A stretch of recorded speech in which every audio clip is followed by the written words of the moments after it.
When my son Travis got married, I kept my mouth shut about the fact that I had just inherited a $45 million ranch from my late wife. It was the hardest secret I ever had to keep, but thank God I stayed silent.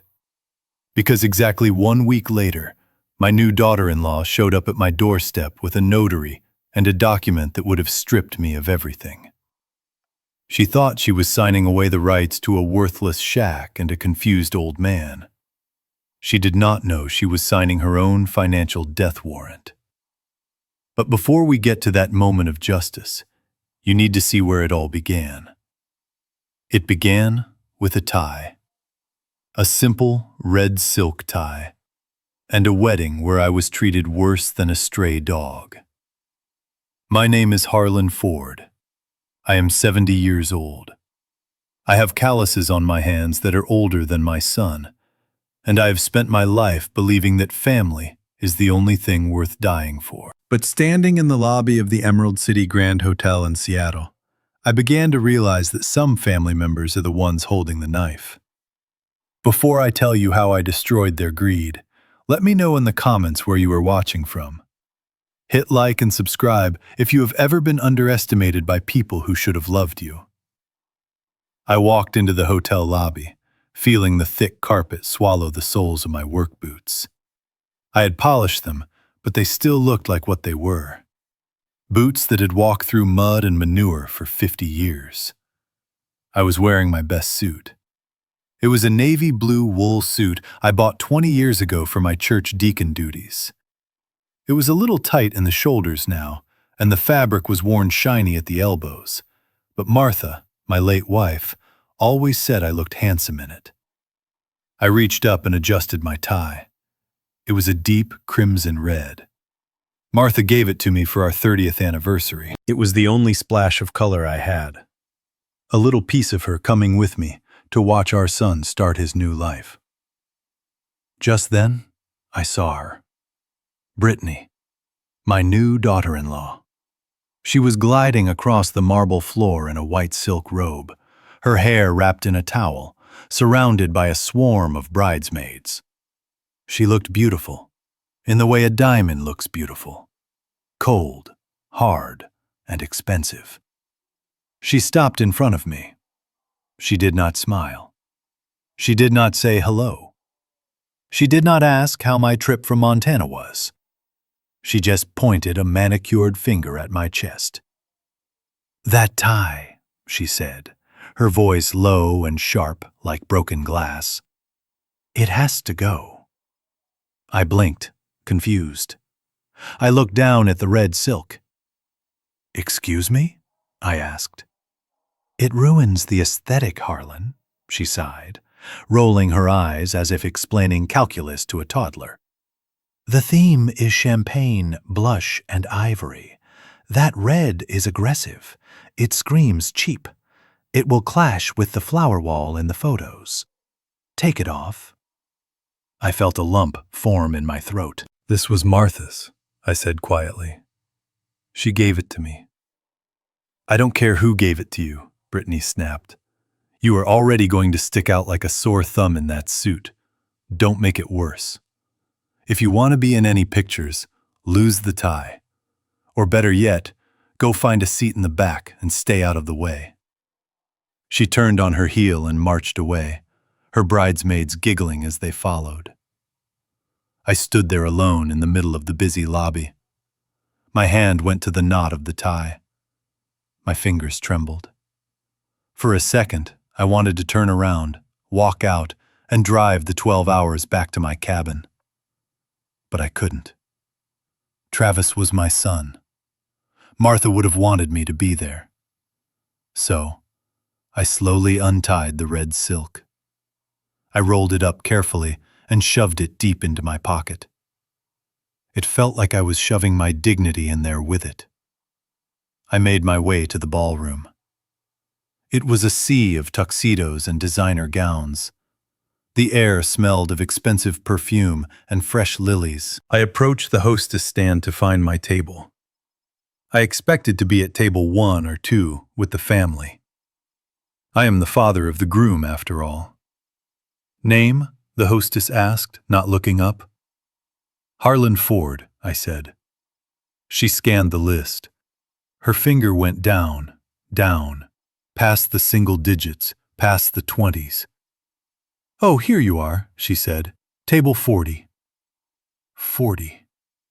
I looked at the diagram. Table 40 was not near the dance floor. It was not near the head table. It was in the far back corner, shoved behind a massive decorative pillar, right next to the swinging double doors of the kitchen. I walked through the crowd. People looked through me like I was invisible.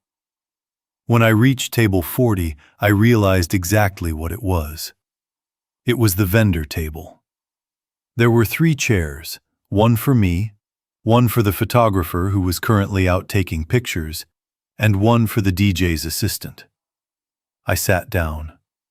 The chair was wobbly. Every time the kitchen doors swung open, a blast of steam and the smell of dish soap hit me in the face.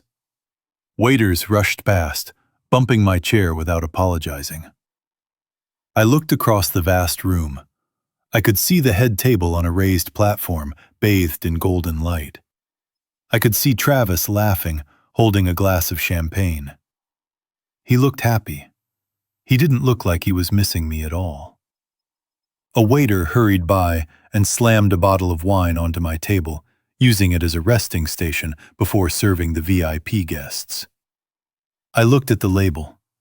It was a vintage French wine. I know a little bit about wine because Martha used to read about them in her magazines. This bottle cost $2,000. $2,000.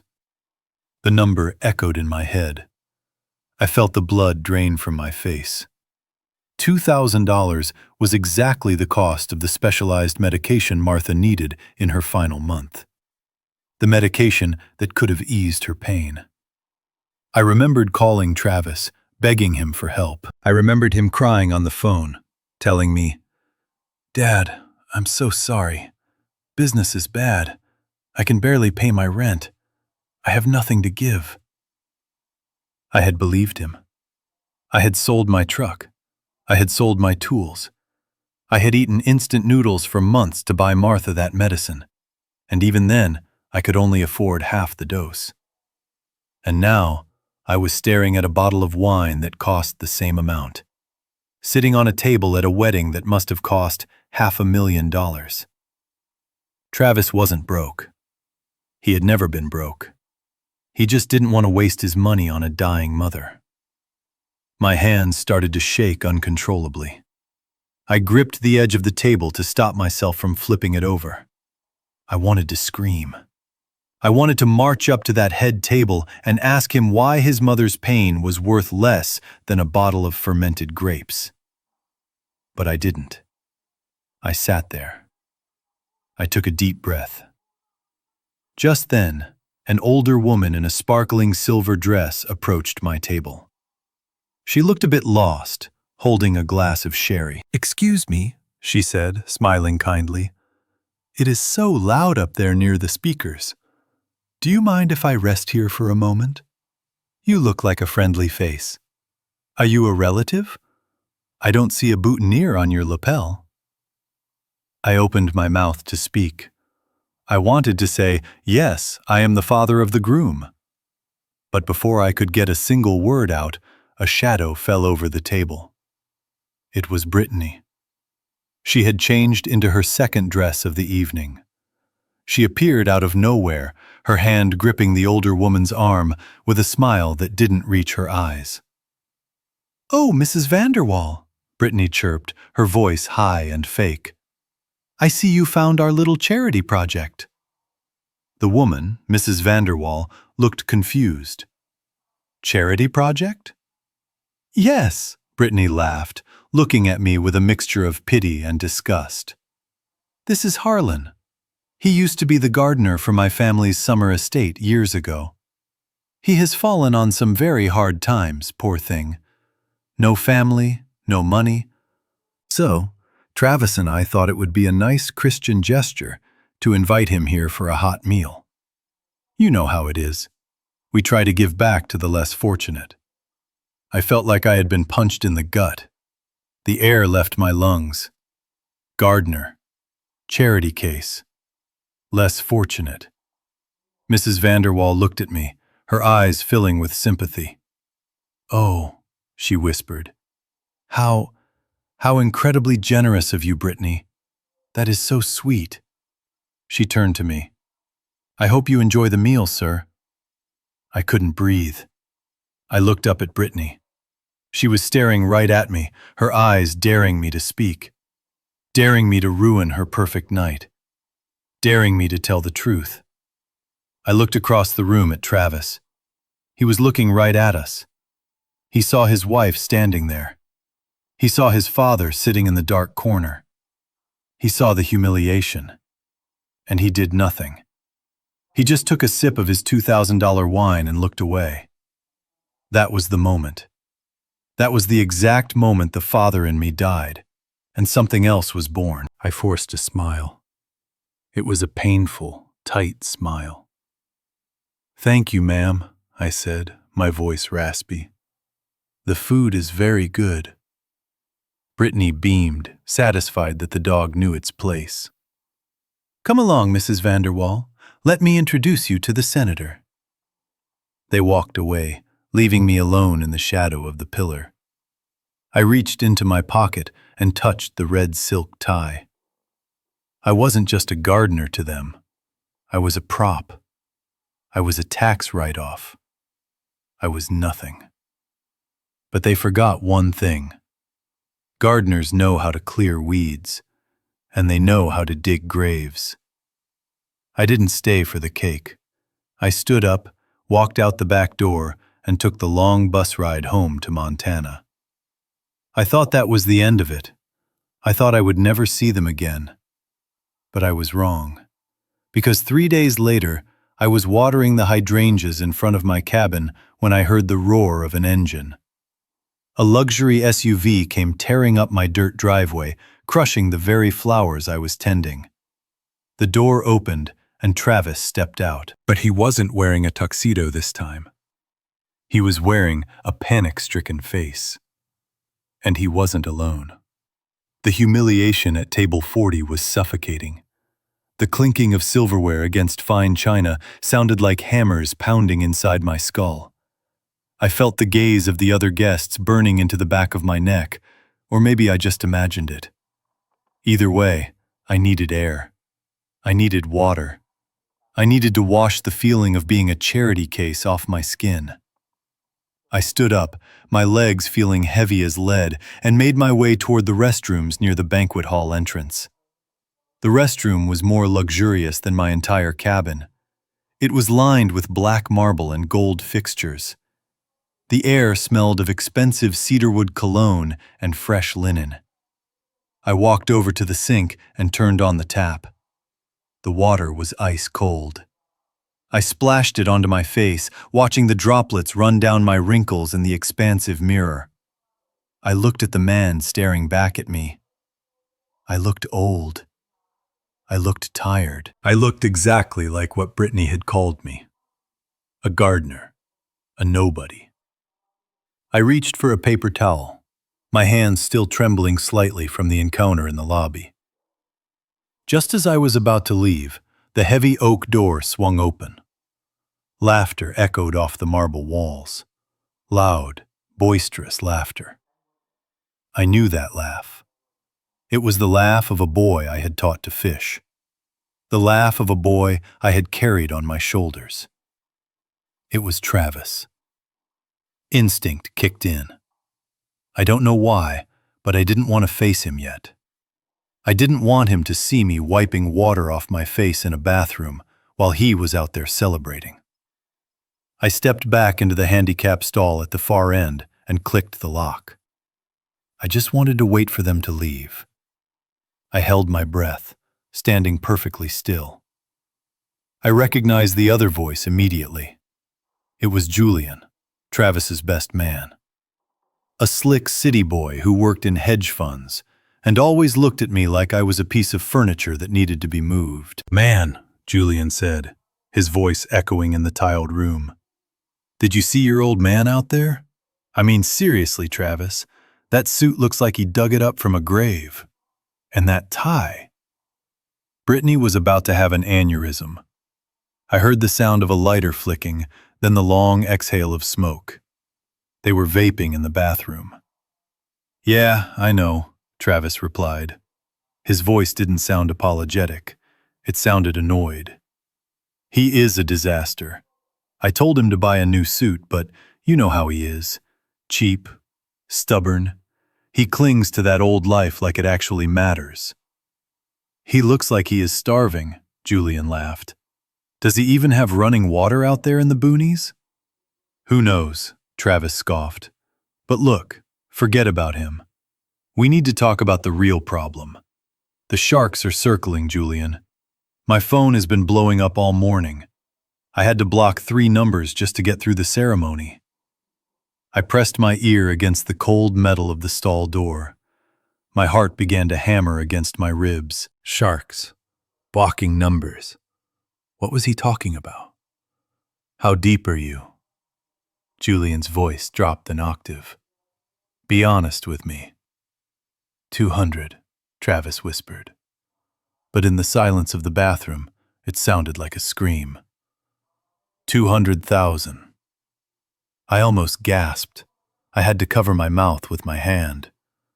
$200,000. My son. The boy who I thought was running a successful tech startup. The boy who told me he was too busy with investors to come visit his dying mother. 200 large? Julian let out a low whistle. Damn, Travis. I told you to stay away from the tables. You said you had a system. You said the crypto thing was a sure bet.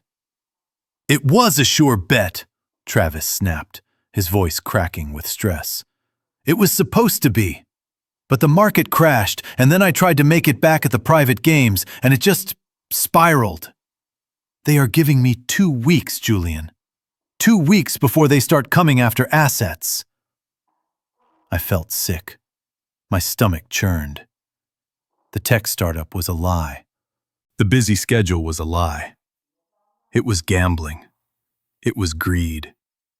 He had ignored his mother's pleas for help, not because he was building a future, but because he was gambling it away. So what is the plan? Julian asked. You can't ask Brittany. If she finds out you are broke, the marriage is over before the honeymoon starts. She is not exactly marrying you for your personality, bro. No offense.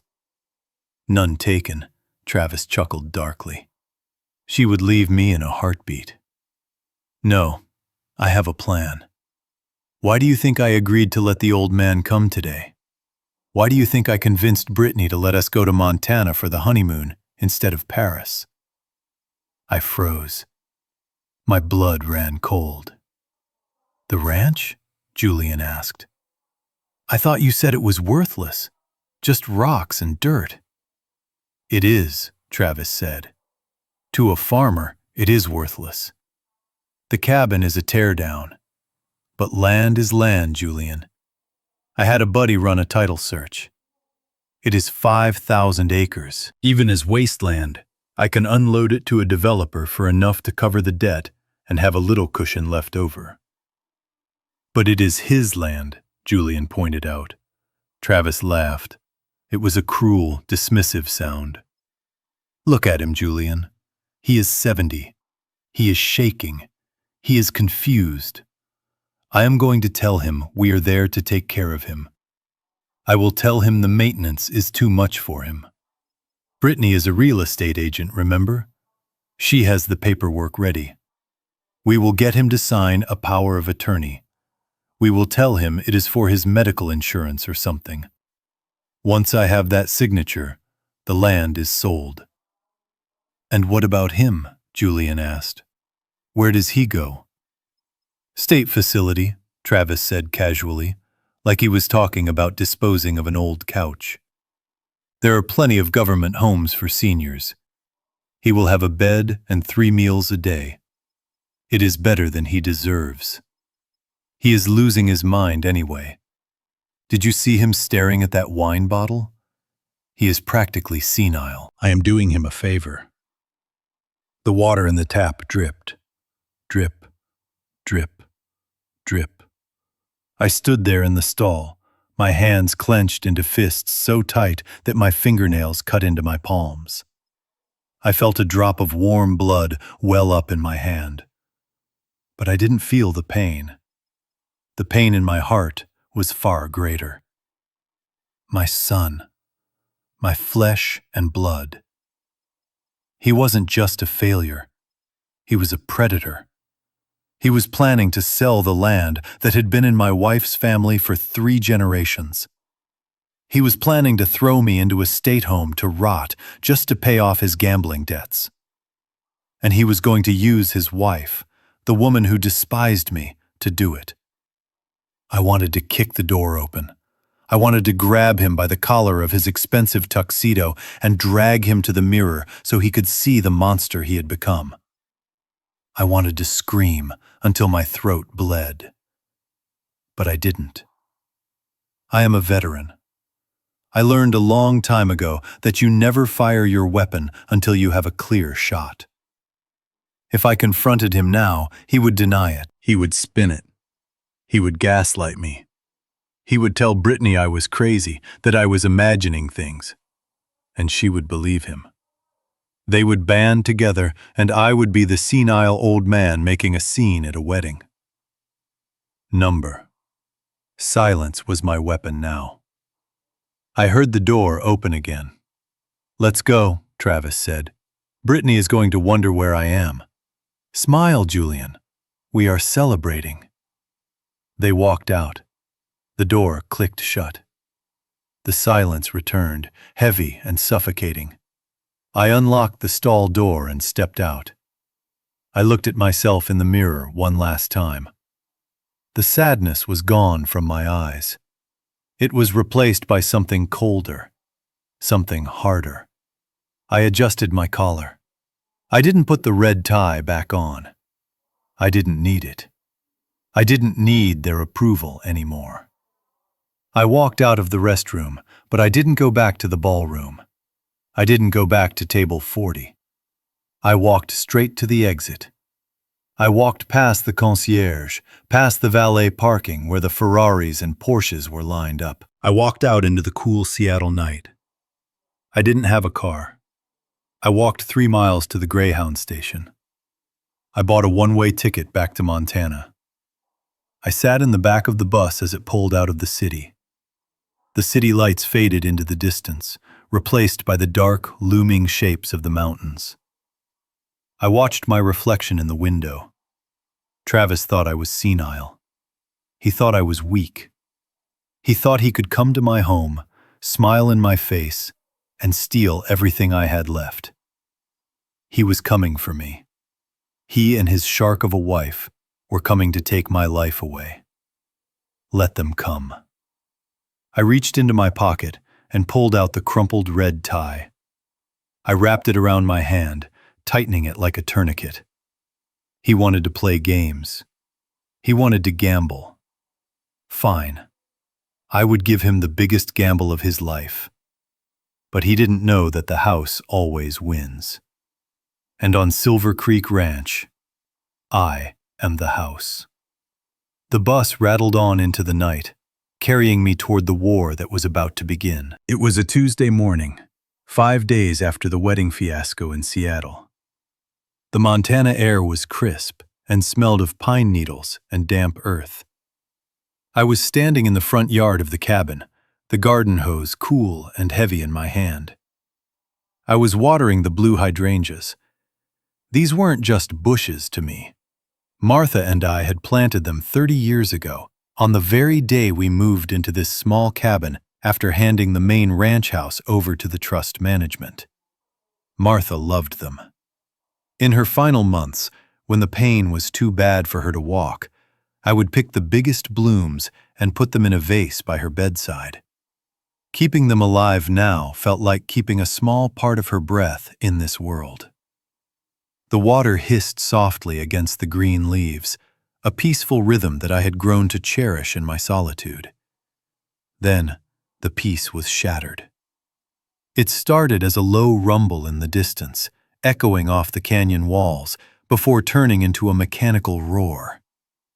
I looked down the long dirt driveway. A cloud of dust was rising, billowing up like smoke from a forest fire. A vehicle was tearing up the road at a speed that was reckless even for the highway, let alone a private gravel lane. It was a black SUV, a Range Rover. It looked like a shiny metallic beetle out of place in the rugged landscape. I waved my free hand, signaling for them to slow down. The driveway curved sharply right in front of the cabin, but the driver didn't lift his foot off the gas. If anything, the engine revved louder. The massive vehicle drifted around the bend, tires spinning, losing traction on the loose gravel. The back end swung out wide. "No," I whispered, freezing in place. The rear tire jumped the wooden border of the flower bed.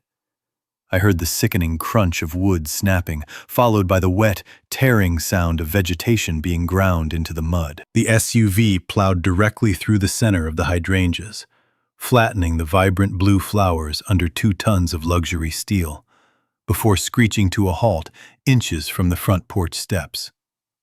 Silence returned, but it was a ringing, tense silence. Dust settled over the crushed remains of Martha's garden. I stared at the tire tracks. The sap from the broken stems smelled sharp and green. It felt like someone had just run over my foot. The driver's door opened. Travis stepped out. He was wearing designer sunglasses and a cashmere sweater that probably cost more than my monthly heating bill. He looked around at the towering pines and the rustic cabin, taking a deep breath as if he owned the very air. "Hey, Dad," he called out, a bright plastic smile plastered on his face. "Surprise!" Before I could answer, the passenger door opened. Brittany emerged. She was wearing white sneakers, and the moment her foot touched the dusty ground, she grimaced. She looked at the cabin with the same expression one might look at a roadkill carcass. I dropped the hose. The water continued to pool around the destroyed flowers, turning the dust into mud. I didn't walk toward them to hug them. I walked toward the tire tracks. "You ran over the flowers," I said, my voice low. I pointed to the mangled blue petals sticking out from under the mudguard. "Those were your mother's." Travis glanced down, barely registering the destruction. "Oh, sorry about that," he said, casually taking off his sunglasses and cleaning them on his shirt. "The handling on this thing is a beast on gravel. I'll buy you a new plant, Dad." "It is just a bush. Don't be so dramatic." "Just a bush." I felt the muscles in my jaw tighten. I wanted to tell him that money couldn't buy a 30-year-old root system. I wanted to tell him that some things couldn't be replaced with a swipe of a credit card. But I swallowed the words. I looked at the back of the car. I watched as my son, a grown man, scrambled to obey her like a bellboy. He hauled out 6 hard-shell suitcases, all stamped with the famous monogram. They carried them up the porch stairs, the wheels thumping loudly, shaking the loose floorboards. Brittany brushed past me, leaving a trail of expensive perfume that clashed violently with the scent of the pine forest. I followed them inside. This cabin was my sanctuary. It was small, yes. The floors creaked. The furniture was mismatched. A plaid armchair I had sat in for 20 years, a coffee table covered in my whittling projects, and shelves lined with Martha's collection of porcelain birds and old vinyl records. It was cozy. It was lived in. It was home. Brittany stood in the center of the living room, hands on her hips, turning in a slow circle. She wasn't looking at the family photos on the wall. She was looking at the dust motes dancing in the sunbeams. She wrinkled her nose, her upper lip curling in disgust. "Ugh," she groaned, the sound vibrating in the small room. "God, Travis, what is that smell?" "It smells like wood smoke," I said, standing in the doorway. "And sage." No, she countered, looking at me with cold, dead eyes. It smells like mildew. It smells like old people. Honestly, Harlan, it smells like dead people in here. It is suffocating. My heart hammered against my ribs. She walked over to the sofa and picked up the Afghan blanket that was draped over the back. Martha had crocheted that blanket during the winter of '98. It was multicolored and frayed at the edges. Brittany held it with 2 fingers, holding it away from her body as if it were contagious. "Look at this," she said, dropping the blanket back onto the cushion as if it burned her. "And look at all this clutter." She gestured to the shelves, to the porcelain birds, to the stacks of National Geographic magazines I had saved since the '80s.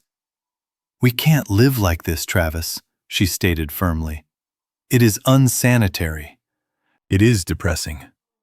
I am not going to spend my honeymoon living in a museum of junk." Junk. "Tomorrow," she continued, pulling out her phone and tapping on the screen, "I am calling a professional cleaning crew from Missoula. We need to gut this place. We need to get rid of all this trash, rip up these dusty carpets, and fumigate. We need to make this place livable if we are going to be stuck here." I felt a coldness spread through my chest that had nothing to do with the temperature. She was talking about erasing my life. She was talking about throwing away the physical memory of my wife. I turned to Travis. He was struggling with a heavy suitcase near the bedroom door. I looked him dead in the eye. This was his moment. This was the moment for the son I raised to step up. I didn't speak, but my eyes were screaming at him. "Tell her, Travis. Tell her that blanket isn't trash. Tell her she can't throw away your mother's things. Defend this house." Travis looked at me. He saw the pain in my eyes. He saw the desperation. For a second, I thought I saw a flicker of shame in his face. But then he looked at Brittany, who was tapping her foot impatiently. He shrugged. "She has a point, Dad," he said. He didn't even sound sorry. He sounded tired. "Brittany is used to a certain standard of living. It is a bit hoardish in here. Just let her handle it. She knows about interior design. It will be cleaner. It will be better for you." He turned his back on me and shoved the suitcase into the guest room, kicking the door shut behind him. I stood there in the living room, alone with the woman who hated me. Brittany smiled, a shark-like baring of teeth. "Don't worry, Harlan," she said, her voice dripping with fake sweetness. "You won't even recognize this place when I am done with it." She brushed past me to follow Travis, bumping my shoulder hard enough to make me stumble. I stood frozen. Outside, the water from the hose was still running, turning the earth into mud over the crushed flowers. Inside, the invasion had begun. They hadn't come to visit. They had come to conquer. They thought I was a feeble old man who would roll over and let them strip the meat from my bones. I walked over to the window and looked out at the vast, wild expanse of the ranch that they couldn't see past the tree line. They didn't know about the trust. They didn't know about the claws. They thought they were the predators entering a sheep pen. They had no idea they had just walked into the den of a bear who had nothing left to lose. I went to the kitchen and turned off the coffee pot. I didn't drink any. I needed my nerves steady. I needed to be sharp. If they wanted a war, I would give them one. But I would fight it my way, quietly, until the trap snapped shut. The walk back from the general store was 5 miles long. I carried 2 heavy paper sacks of groceries in my arms, the weight digging into my muscles. My truck was gone, sold months ago to pay for the first round of Martha's chemotherapy, so walking was my only option. The sun was beating down on my neck, but the heat outside was nothing compared to the slow-burning fire in my chest. I had spent $40 at the store, $40 of my own money, taken from the emergency cash I kept hidden inside an old coffee tin in the shed. I had to buy bread, eggs, milk, and coffee. Basic things. Things that should have been in the refrigerator already. But the fridge was empty, despite the mountain of Louis Vuitton luggage sitting in my living room. Travis and Brittany had been here for 5 days, and they hadn't bought a single carton of milk. They ordered pizza from the only delivery place in town that would drive this far out, and they ate it in front of me without offering a slice. When I asked Brittany if she could pick up some groceries on her way back from her nail appointment in the city, she just laughed and said she didn't carry cash and her cards were for business expenses only. So here I was, 70 years old, trudging down a dirt road like a pack mule to feed the people who were currently occupying my home like an invading army. As I approached the cabin, I saw the windows were open. That was strange. I always kept them closed during the heat of the day to keep the cool air in. I walked up the porch steps, the grocery bags rustling loudly in the quiet afternoon. I kicked the front door open with my boot and stepped inside. The first thing I heard was a voice. It wasn't a normal speaking voice. It was high-pitched, energetic, and completely fake. It was Brittany's voice, but amplified, echoing down the hallway. Hey guys, welcome back to the channel. Today I am coming to you from this quaint, rustic little project house in the mountain. You would not believe the potential here. We are going to transform this shack into a chic retreat. My stomach dropped. The voice was coming from the master bedroom. I set the grocery bags down on the kitchen counter, not caring that the eggs might crack. I walked down the hallway. The floorboards creaked under my boots, a sound I knew by heart. I stopped at the door to the master bedroom. My bedroom. The room where Martha and I had slept for 40 years. The room where she took her last breath while holding my hand. I pushed the door open. The room was unrecognizable. The heavy oak dresser that my grandfather built was shoved into a corner. The bed was stripped of its quilt and covered in a mountain of clothes. But that wasn't the worst of it. 2 massive ring lights on tripods were set up in the center of the room, blindingly bright. A large green screen was draped over the back wall, completely covering the window that looked out over the creek. Brittany was standing in front of the camera, holding a tube of lipstick. She was wearing a tight pink dress that looked ridiculous against the log walls. She didn't see me at first. She was too busy preening for her phone screen. So many of you have been asking about my skincare routine while I am out here in the wilderness, she chirped. It is so hard to stay glowing when you are surrounded by dust and decay, but you know I make it work. I stepped into the room. My eyes scanned the walls. Something was missing. The space above the headboard. The space where, for 30 years, the large framed portrait of Martha and me on our wedding day had hung. It was the first thing I looked at every morning. It was the last thing I looked at every night.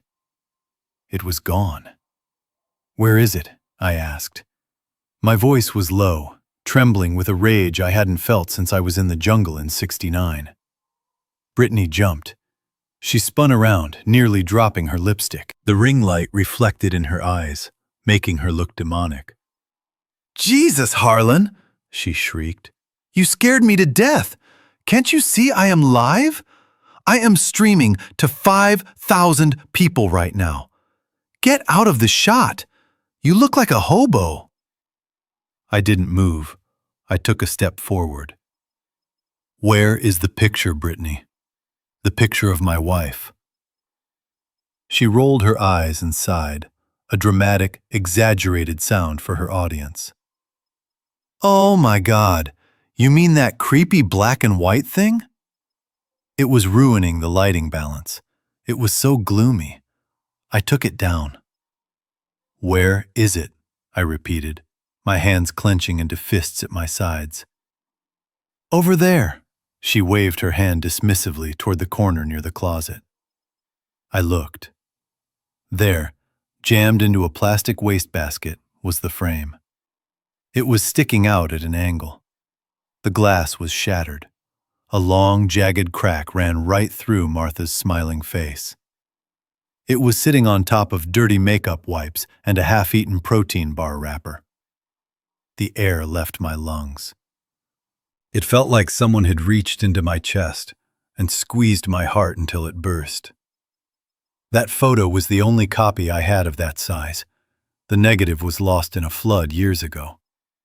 And she had thrown it in the trash like it was garbage.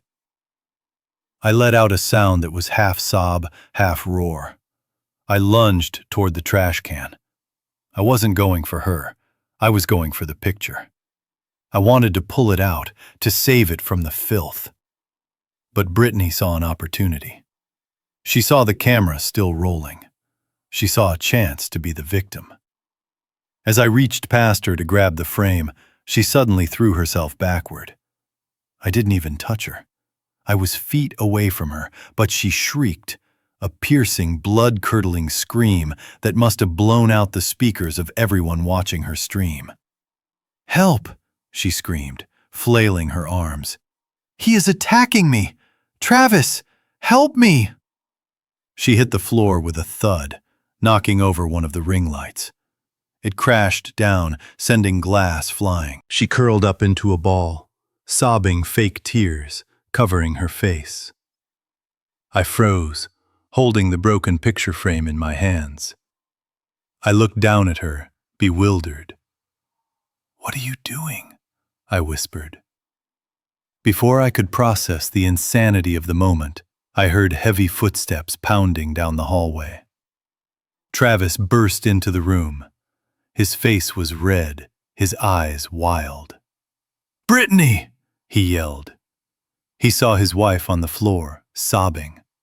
He saw me standing over her, holding a broken object. He didn't ask what happened. He didn't look at the fact that I was crying. He didn't look at the picture of his own mother in my hands. He made his choice instantly. "Dad, no!" he screamed. He lowered his shoulder and slammed into me. I wasn't expecting it. I am 70 years old. I am strong, but I wasn't braced for a tackle. I flew backward. My lower back hit the edge of the dresser with a sickening crunch. I crumpled to the floor, the breath knocked out of me. The picture frame slid across the floor, the glass shattering further. Travis stood over me, his chest heaving. His fists were clenched. He looked like he wanted to kick me. "What is wrong with you?" he spit, saliva flying from his mouth. "You crazy old man. You hit her? You actually hit her?" I gasped for air, clutching my side. Pain radiated up my spine. "No," I wheezed. "I didn't. She threw the picture in the trash." Travis didn't listen. He rushed to Brittany and scooped her up. She clung to him, burying her face in his neck, sobbing loudly. "He is crazy, Travis," she wailed, her voice muffled against his shirt. "I was just filming my makeup tutorial and he came in screaming. He said he wanted me out of the house. He grabbed the light stand. I was so scared." Travis looked at me with pure hatred. It was a look I had never seen on my son's face. It was the look you give to a rabid dog that needs to be put down. "Get out," he growled at me.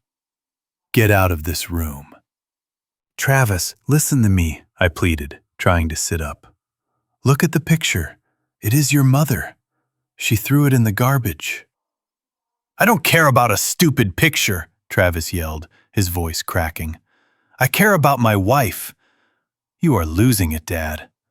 I knew you were slipping, but this is assault. Do you understand that? We could have you arrested." He helped Brittany toward the door. She limped, favoring her right leg, even though she had fallen on her left side. She looked back at me over Travis's shoulder. For a split second, the sobbing stopped. She met my eyes, and she smirked. It was a tiny, fleeting smile of absolute victory. They left the room. I heard them in the hallway. Travis was cooing to her, apologizing, promising that he would handle it, that he wouldn't let the old man hurt her again. I lay on the floor of my bedroom for a long time. The pain in my back was throbbing, but the clarity in my mind was sharper than ever. The son I raised was dead. The boy who used to cry when he stepped on a bug was gone. The man who had just shoved his 70-year-old father into a dresser was a stranger. A dangerous stranger. I slowly pulled myself up. I crawled over to the broken picture frame. I picked it up with shaking hands. I brushed the glass shards off Martha's face. I kissed her forehead on the glossy paper. "I am sorry, Martha," I whispered to the empty room. "I tried to be nice. I tried to be patient. But they don't want peace." I stood up, clutching the photo to my chest. I didn't go after them. I didn't yell. I walked out of the master bedroom and went down the hall to the small guest room at the back of the house, the room they had relegated me to. I went inside and locked the door. I shoved a chair under the handle. I sat on the narrow cot and took a deep breath. I reached down and unlaced my left work boot. Inside the heel, there was a hollow compartment I had carved out years ago for emergencies. I pulled out a small folded piece of paper. It was worn at the edges. It had a phone number on it. It was the private cell number of Patrick O'Malley, the toughest lawyer in the state, and the only man I trusted to help me bury the bodies. Not literally, but financially. I unfolded the paper. My hands stopped shaking. The tears dried up on my face. I dialed the number. It rang 3 times. "Yeah," a gruff voice answered. "Patrick," I said. "It's Harlan. Get the paperwork ready. We are going with the nuclear option." The sun had gone down, painting the Montana sky in bruises of purple and black. But the temperature inside the cabin was rising.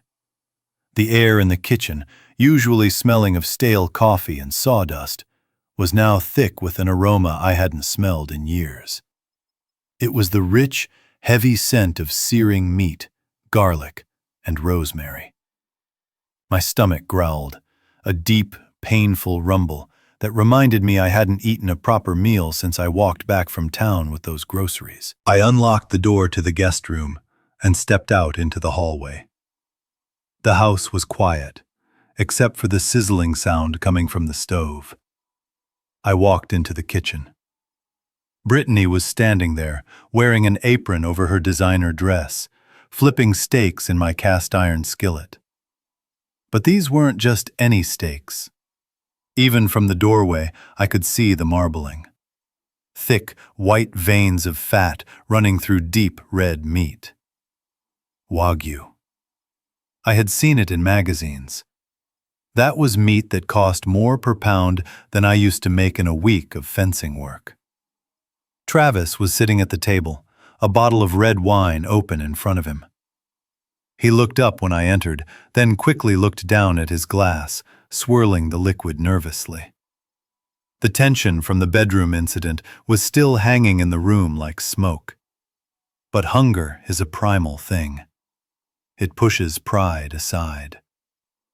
I pulled out my usual chair, the wooden one with the slightly uneven leg, and sat down. I waited. I watched as Brittany plated the food. She placed a massive, glistening steak on Travis's plate, adding a heap of roasted asparagus and truffle mashed potatoes. Then she plated her own, humming a little tune as she arranged the garnish. Finally, she turned to me. She picked up a small, chipped bowl from the counter and set it down in front of me with a clatter. "There you go, Harlan," she said, her voice bright and cheery, as if she hadn't just framed me for assault 3 hours ago. I looked down at the bowl. It was soup. But to call it soup was an insult to cooking. It was a pale, watery liquid with a few sad, translucent noodles floating in it. It was canned chicken noodle soup, watered down to stretch the volume. It smelled like wet cardboard and sodium. I looked at their plates. The steak was resting, juices pooling darkly on the ceramic. The smell was intoxicating. I looked up at Brittany. "What is this?" I asked, gesturing to the bowl. "Dinner," she replied, taking her seat and unfolding a napkin across her lap. "You are eating steak," I said, my voice steady but cold. "Wagyu steak. And I am eating dishwater."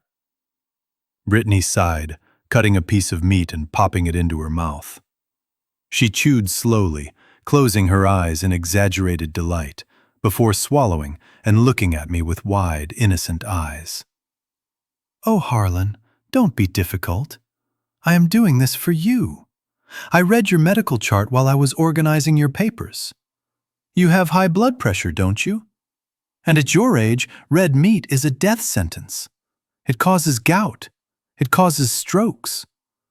Travis and I would never forgive ourselves if we fed you something that stopped your heart." She pointed her fork at me. "This soup is low sodium. It is easy to digest. It is what old people need. You should be thanking me for monitoring your diet." I looked at Travis. He was cutting into his steak, keeping his eyes glued to his plate. He was shoveling the expensive meat into his mouth as fast as he could, as if eating it quickly would make the guilt disappear. "Travis," I said, "you are going to let me eat this slop while you eat a $50 steak." He paused, a piece of meat halfway to his mouth. He chewed, swallowed hard, and then mumbled without looking at me. "She is right, Dad. The doctor said you need to watch your cholesterol. We are just looking out for you." Looking out for me. The words felt like a slap. I looked back at the soup. I picked up my spoon. My hand was trembling, not from age, but from the effort it took not to flip the table over. I needed to eat. My body was weak, and I knew that if I was going to fight them, I needed fuel. Even if the fuel was garbage. I took a spoonful. It was lukewarm and tasted of metal. I swallowed it. Brittany and Travis continued to eat, chatting about the wine, about the crisp mountain air, completely ignoring the fact that the man who owned the roof over their heads was being starved at his own table. As I ate, my eyes wandered to the kitchen trash can. It was an open-top bin near the fridge. It was overflowing with the packaging from their cooking spree. I saw the butcher paper from the steaks, and right on top of it, crumpled into a ball but partially unraveling, was a long white receipt. Something about it caught my eye. The logo at the top was from a high-end gourmet market in Missoula, a place I had never set foot in. But it wasn't the store that mattered. It was the bottom of the receipt.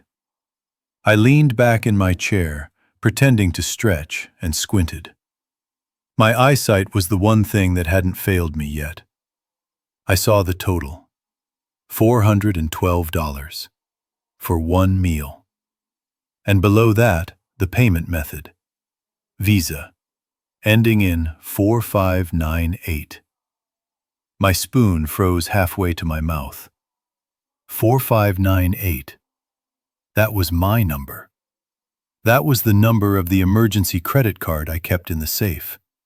The card Travis had asked me to sign for 2 days ago. He had told me, "Dad, the electric company is threatening to cut the power because the autopay didn't go through. I need you to authorize this card just for the utilities so we don't freeze to death." I had believed him. I had signed the authorization form he put in front of me because I didn't want the lights to go out. But he hadn't used it for the electric bill. He had used it to buy Wagyu beef. He had used it to buy the wine he was drinking. I looked closer at the trash.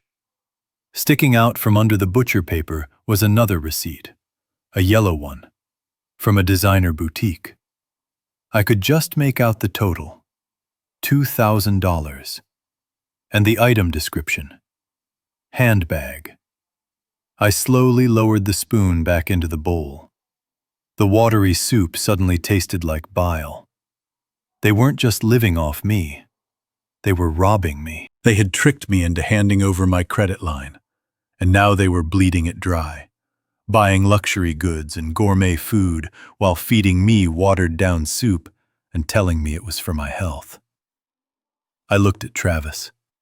He was laughing at something Brittany said, his face flushed with wine and greed. He was eating my money. He was wearing my money. He was stealing my future to pay for his present. A cold calm washed over me. It was the clarity of the battlefield. When you realize the enemy has breached the perimeter, you don't panic. You assess. You plan. You execute. I finished the soup. Every drop. I scraped the bowl clean. I needed every single calorie. "That was delicious, Brittany," I said, wiping my mouth with the back of my hand. "Thank you for thinking of my heart." Brittany looked surprised, then smug. "See, Travis? I told you he would appreciate it eventually." "You are welcome, Harlan." I stood up. "I'm tired," I said. "The country air makes you sleepy. I'm going to bed." "Don't stay up too late," Travis mumbled, pouring himself another glass of wine. I walked back to the guest room. I closed the door. I locked it. I shoved the chair back under the handle. But I didn't get into bed. I sat in the dark and waited. I waited until the sounds of their laughter died down. I waited until the lights under the door gap went dark. I waited until I heard the heavy, wine-induced snoring of my son coming from down the hall. It was 2 a.m. The house was silent. I went to the window. It was small, but I was thin. I unlatched the lock.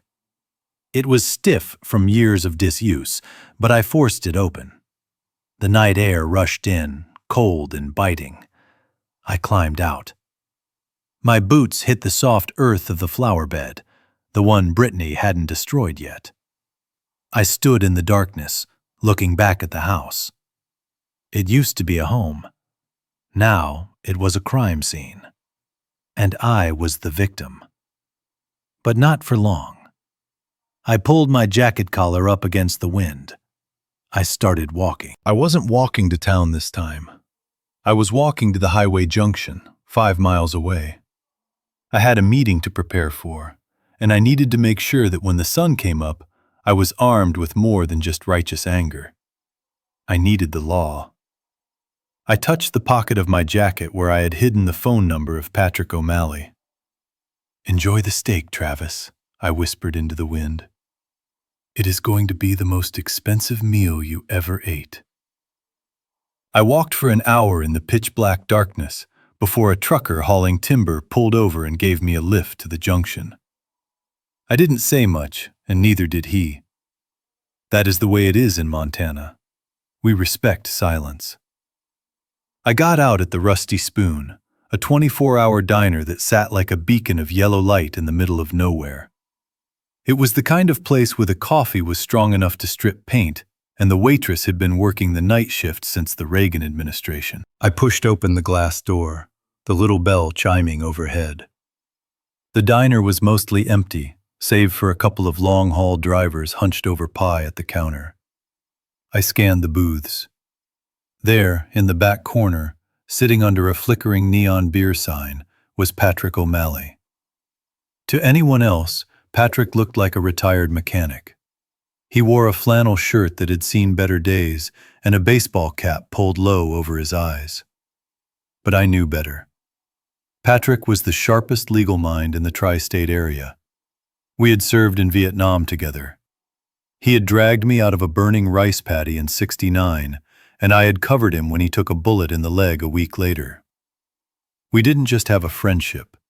We had a bond forged in blood and mud. I slid into the booth opposite him. He didn't say hello. He just pushed a steaming mug of black coffee toward me. "You look like hell, Harlan," he grunted, his voice sounding like gravel in a mixer. "I feel like hell," I replied, wrapping my cold hands around the warm ceramic mug. "I walked out of my own house, Patrick. I had to climb out a window like a teenager because my son and his wife are occupying the place like it is enemy territory." Patrick took a sip of his coffee, his eyes narrowing. "I told you this would happen. I told you when Martha passed that the vultures would circle. You should have told Travis about the estate then." I shook my head. No. If I had told him about the money, I would never have known if he loved me or my bank account. And now I have my answer. He loves the account. He doesn't even know the account exists, and he is already trying to sell the land out from under me. Patrick reached down to the floor and pulled up a thick leather briefcase. He set it on the table with a heavy thud. He clicked the latches open and pulled out a blue folder. He slid it across the greasy table toward me. "Open it," he said. I opened the folder. It was the quarterly statement for the Silver Creek Trust. I scanned the columns of numbers. My eyes stopped at the bottom line. The bold print seemed to jump off the page. $12,400,000. I stared at the number. $12 million. "That is the wind energy lease payment that just cleared yesterday," Patrick said quietly. "The power company is leasing 2,000 acres of your northern ridge for their turbines. It is a 20-year contract, Harlan. You are not just rich. You are wealthy. You have enough cash liquid right now to buy this entire town and fire the mayor if you wanted to. And yet, you are letting your daughter-in-law feed you watered-down soup?" I closed the folder. The number didn't make me feel happy. It made me feel sick. I had $12 million sitting in a bank, and my son was willing to throw me into a state nursing home for a $200,000 gambling debt. "He is in trouble, Patrick," I said, my voice barely a whisper. "I overheard him in the bathroom at the wedding. He owes sharks, bad people. He thinks the ranch is worthless dirt. He plans to get me to sign it over, sell it to a developer for a quick $1 million, pay his debt, and dump me." Patrick slammed his hand on the table, making the silverware rattle. "Then cut him off," he growled. "Sign the eviction notice. I have it right here. One signature, Harlan. I will have the sheriff there in an hour. We throw them out. We change the locks. You go back to living your life. Why are we playing games?" "Because he is my son," I said, "and because I need to know how far he will go." I reached into my jacket pocket and pulled out the crumpled receipts I had fished out of the trash. I smoothed them out on the table next to the trust fund statement. "Look at this," I said, pointing to the credit card receipt. He tricked me into authorizing my emergency card. He said it was for electricity. He spent $400 on steaks I wasn't allowed to eat. He bought her a handbag worth $2,000. Patrick looked at the receipts, his face turning red with anger. "This is fraud, Harlan. This is elder abuse. We can nail them on this alone." "Not yet," I said. "I want the big fish. I want them to show their true colors in a way that they can never take back. I want them to put it in writing." "What do you mean?" Patrick asked, leaning in. "They are going to try to make me sign a power of attorney," I said. "I can feel it. They are setting the stage. They are calling me senile. They are gaslighting me about my memory. They want legal control over me so they can liquidate the ranch without my consent." Patrick shook his head violently. "No, absolutely not. Harlan, do not sign a power of attorney." If you sign a durable power of attorney in the state of Montana, you are handing them the keys to your life. They can empty your accounts. They can sell the land. They can commit you to a facility.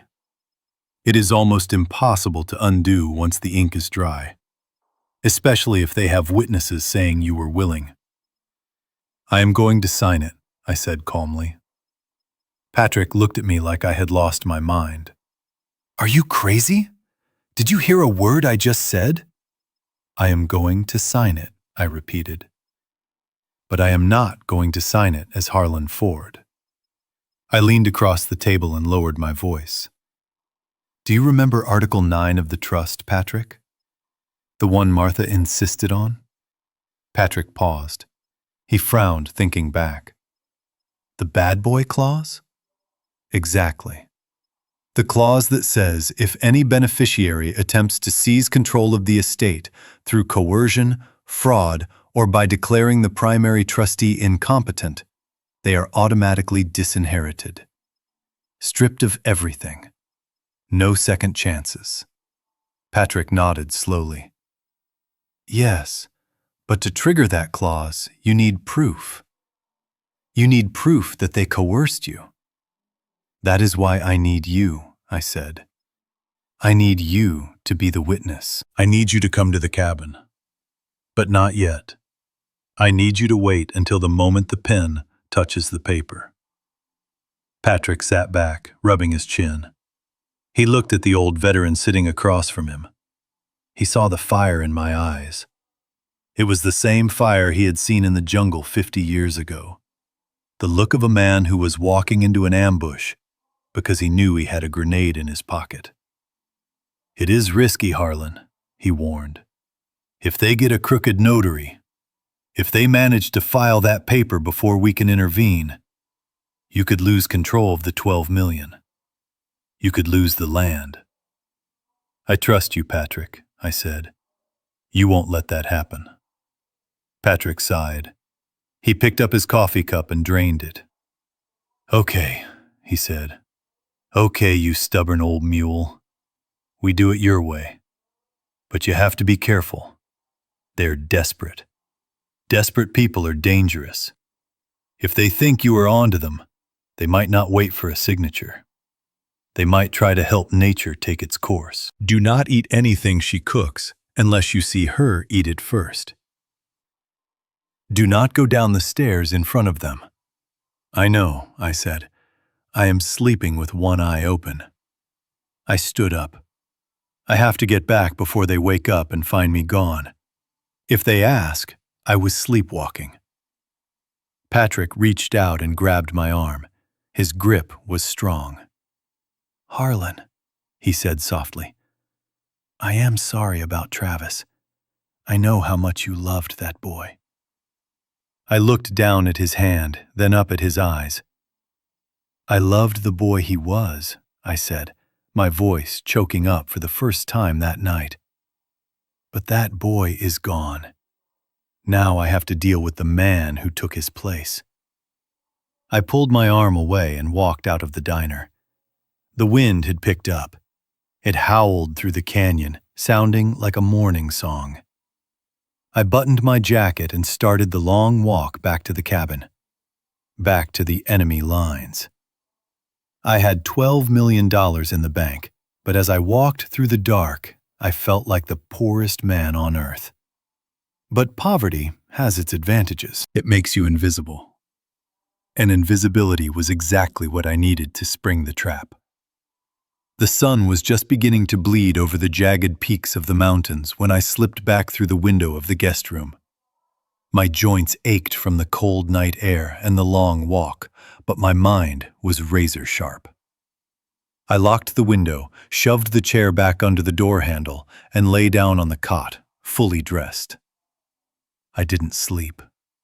I lay there staring at the ceiling, rehearsing my role. Patrick had warned me. To pull this off, I couldn't just be quiet. I had to be confused. I had to become the very thing they accused me of being. A senile, helpless old man who couldn't be trusted with a toaster, let alone a multi-million-dollar estate. I waited until I heard the heavy footsteps of Travis shuffling toward the bathroom. Then came the sound of the espresso machine in the kitchen, the fancy one they had brought with them because my old percolator wasn't good enough. It was showtime. I shuffled out of the bedroom. I stooped my shoulders, curving my spine to lose 2 inches of height. I let my jaw hang slightly slack. I walked into the kitchen, dragging my feet on the floorboards.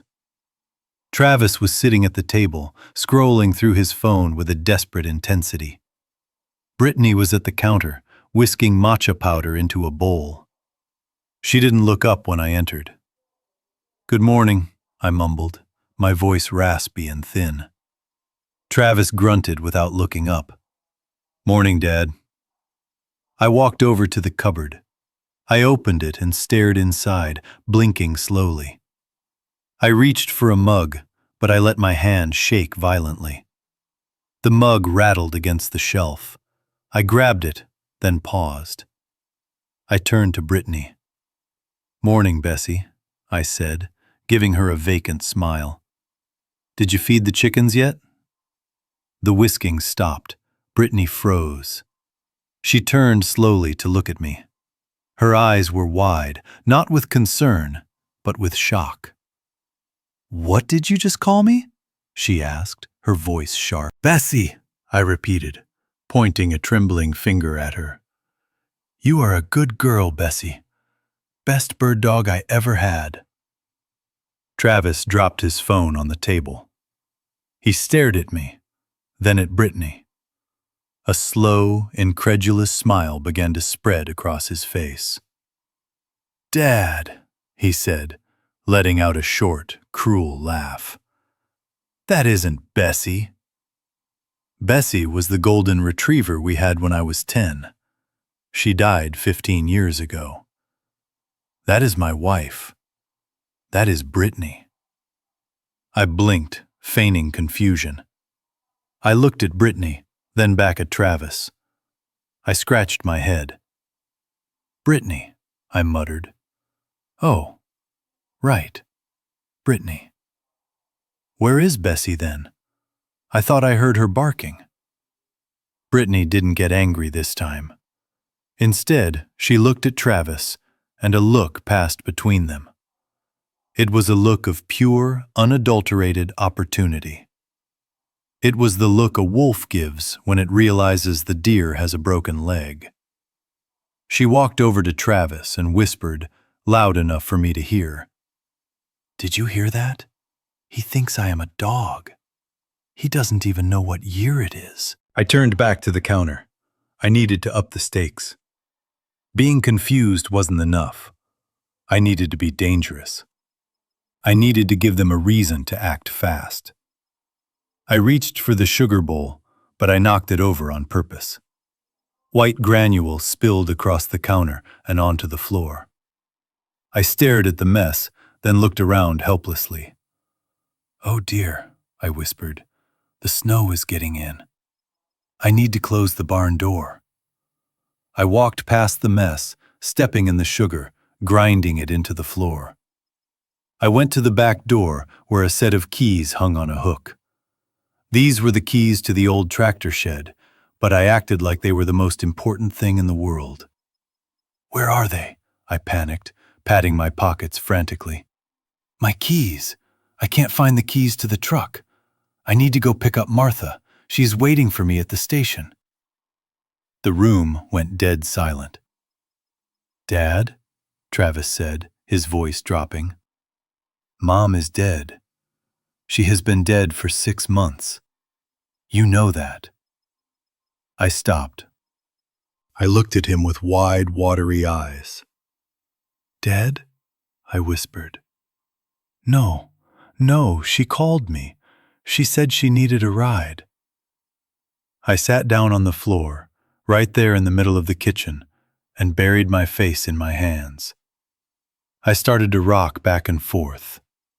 It was the hardest thing I have ever done. Denying the reality of my wife's death, using her memory as a prop in a con game. It made me feel sick to my stomach. But I had to sell it. Brittany crouched down, but not to comfort me. She was examining me like a specimen. "He is totally gone, Travis," she whispered, her voice trembling with excitement. "This is it. This is dementia. Rapid onset. He is hallucinating. He is a danger to himself." Travis looked at me, biting his lip. "You think? Maybe he is just tired." "Tired?" Brittany hissed. "He thinks I am a dog, and his dead wife is at the train station. If we leave him alone, he will burn the house down. We can't wait anymore, Travis. We can't wait for a doctor's appointment next week. We need to take control. Now. For his own safety. For his own safety." The magic words. I let out a low moan, still rocking. "I just want to go home," I mumbled. Travis stood up. He walked over to the window and looked out, avoiding my gaze. "Okay," he said softly. "Okay. Do it. Call the guy." I stayed on the floor, listening. Brittany practically ran to the other room to grab her phone. I heard her walking out onto the porch, closing the glass door behind her to muffle her voice. But sound carries in the mountains, and my hearing was the one thing I hadn't lost. I focused. I could hear her voice, sharp and commanding. "Mr. Henderson," she said. "Yes, it is Brittany. Look, plans have changed. We can't wait until next week. We need you out here tomorrow morning, first thing." There was a pause. She was listening to the person on the other end. "I don't care if it is a rush job," she snapped. "I will pay double the fee." "Yes, the paperwork is ready. A durable power of attorney. Full control. Assets, medical, real estate, everything." Another pause. "No, he won't be a problem," she laughed, a cold, dry sound. "He is completely out of it. He doesn't even know who we are half the time. He will sign whatever we put in front of him if we tell him it is a permission slip for a field trip. Just get here. Bring your seal. And bring a witness if you can, someone who knows how to keep their mouth shut." She hung up. I heard the door slide open. She walked back into the kitchen. The heels of her sneakers squeaked on the sugar I had spilled. She walked over to Travis and put a hand on his shoulder. "It is done," she said. "Henderson is coming at 9 a.m. tomorrow. Once the ink is dry, we can put him in the facility in Missoula by the afternoon. They have a bed open in the memory care unit." Travis looked at me, still huddled on the floor. Is it a nice place?" he asked weakly. "It is fine," Brittany said dismissively. "It is clean. They will drug him up so he won't be scared. And then, babe, we can finally focus on us.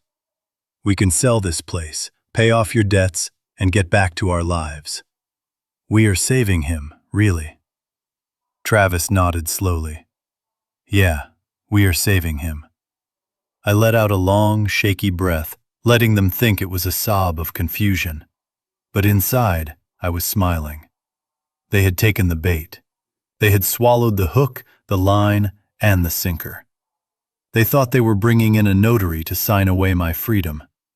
They didn't know they were inviting the executioner to their own funeral. I let them help me up. I let them guide me back to my room like a toddler. "Get some rest, Dad," Travis said, patting my arm. "Big day tomorrow." He had no idea how big. I went into my room and closed the door. I waited until I heard them go outside to inspect the damage to the car. Then I pulled out my burner phone one last time. I sent a single text message to Patrick O'Malley. 0900 hours. Bring the cavalry. I lay back on the cot. The game was over. Tomorrow, the trap would snap shut. And I would finally find out if justice still existed in this world, or if it was just another thing I had imagined in my old age. The morning sun sliced through the kitchen window like a spotlight, illuminating the dust motes dancing in the air. I sat at the wooden table, my hands resting on my knees, waiting. I had dressed carefully for this performance. I wore a faded flannel shirt that was buttoned wrong at the collar, and a pair of trousers that I had intentionally stained with coffee earlier that morning. I needed to look like a man who had given up, a man whose mind was dissolving like sugar in hot water. At exactly 9 o'clock, a car pulled up the gravel driveway. It wasn't the sheriff's cruiser. Not yet. It was a beat-up sedan, the kind of car that had seen too many miles and not enough maintenance. A man stepped out. He was short, carrying a bulky leather briefcase that looked like it had been bought at a pawn shop. He wore a suit that was a size too small, the fabric shiny at the elbows, and a tie that was stained with something that looked like mustard. Brittany met him at the door. I heard them whispering. The tone was urgent, conspiratorial. Then they walked into the kitchen. "Dad," Brittany said, her voice dripping with that fake nursery school teacher sweetness she had adopted over the last 24 hours. "Look who is here to see you. This is Mr. Henderson. He is a social worker from the county. He is here to help you get more money for your pension. Isn't that nice?" I looked at Mr. Henderson. He didn't look like a social worker. He looked like a man who bet on dog races and lost. He smelled of stale cigarette smoke and cheap cologne. He offered me a sweaty hand. "Good morning, Mr. Ford," he said, his voice oily and rushed. "I just need to verify a few things so we can increase your monthly benefits. The state wants to make sure you are taken care of." I shook his hand weakly, letting my grip remain limp. "More money," I mumbled, looking past him at the refrigerator. "That would be good. I need to buy a ticket for Martha. She's waiting at the station." Mr. Henderson glanced at Brittany. She gave him a sharp nod as if to say, "See, I told you he was gone." Henderson sat down across from me. He placed his briefcase on the table and clicked the latches open. The sound echoed loudly in the silent kitchen. He pulled out a stack of documents. They were thick, stapled together on blue legal paper. I knew exactly what they were. I had seen enough legal paperwork in my time as a union rep 40 years ago to recognize a durable power of attorney when I saw one. "Here we go," Henderson said, sliding the stack toward me. He uncapped a heavy black fountain pen and placed it on top of the paper.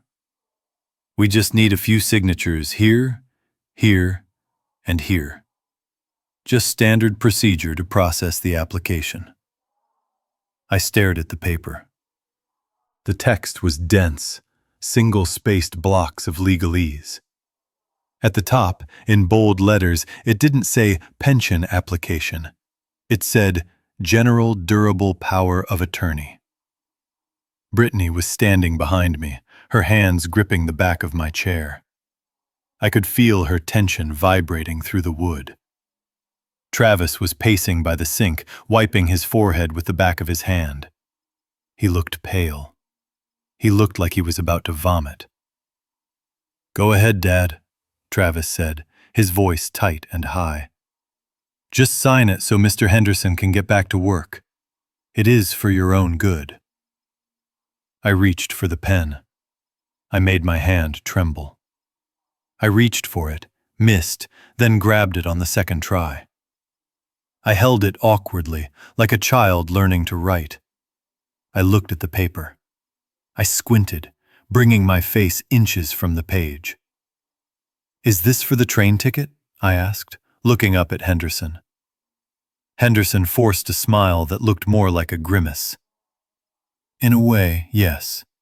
It gets you the money for whatever you need, Mr. Ford. Just sign on the line next to the X." I lowered the pen to the paper. The tip hovered over the signature line.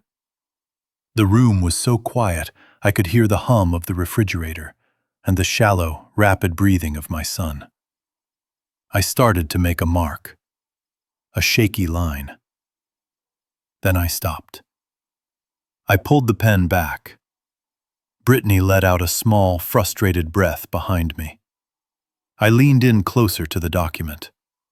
I focused my eyes, dropping the act for a split second to read the paragraph directly above the signature line. It was Clause 4.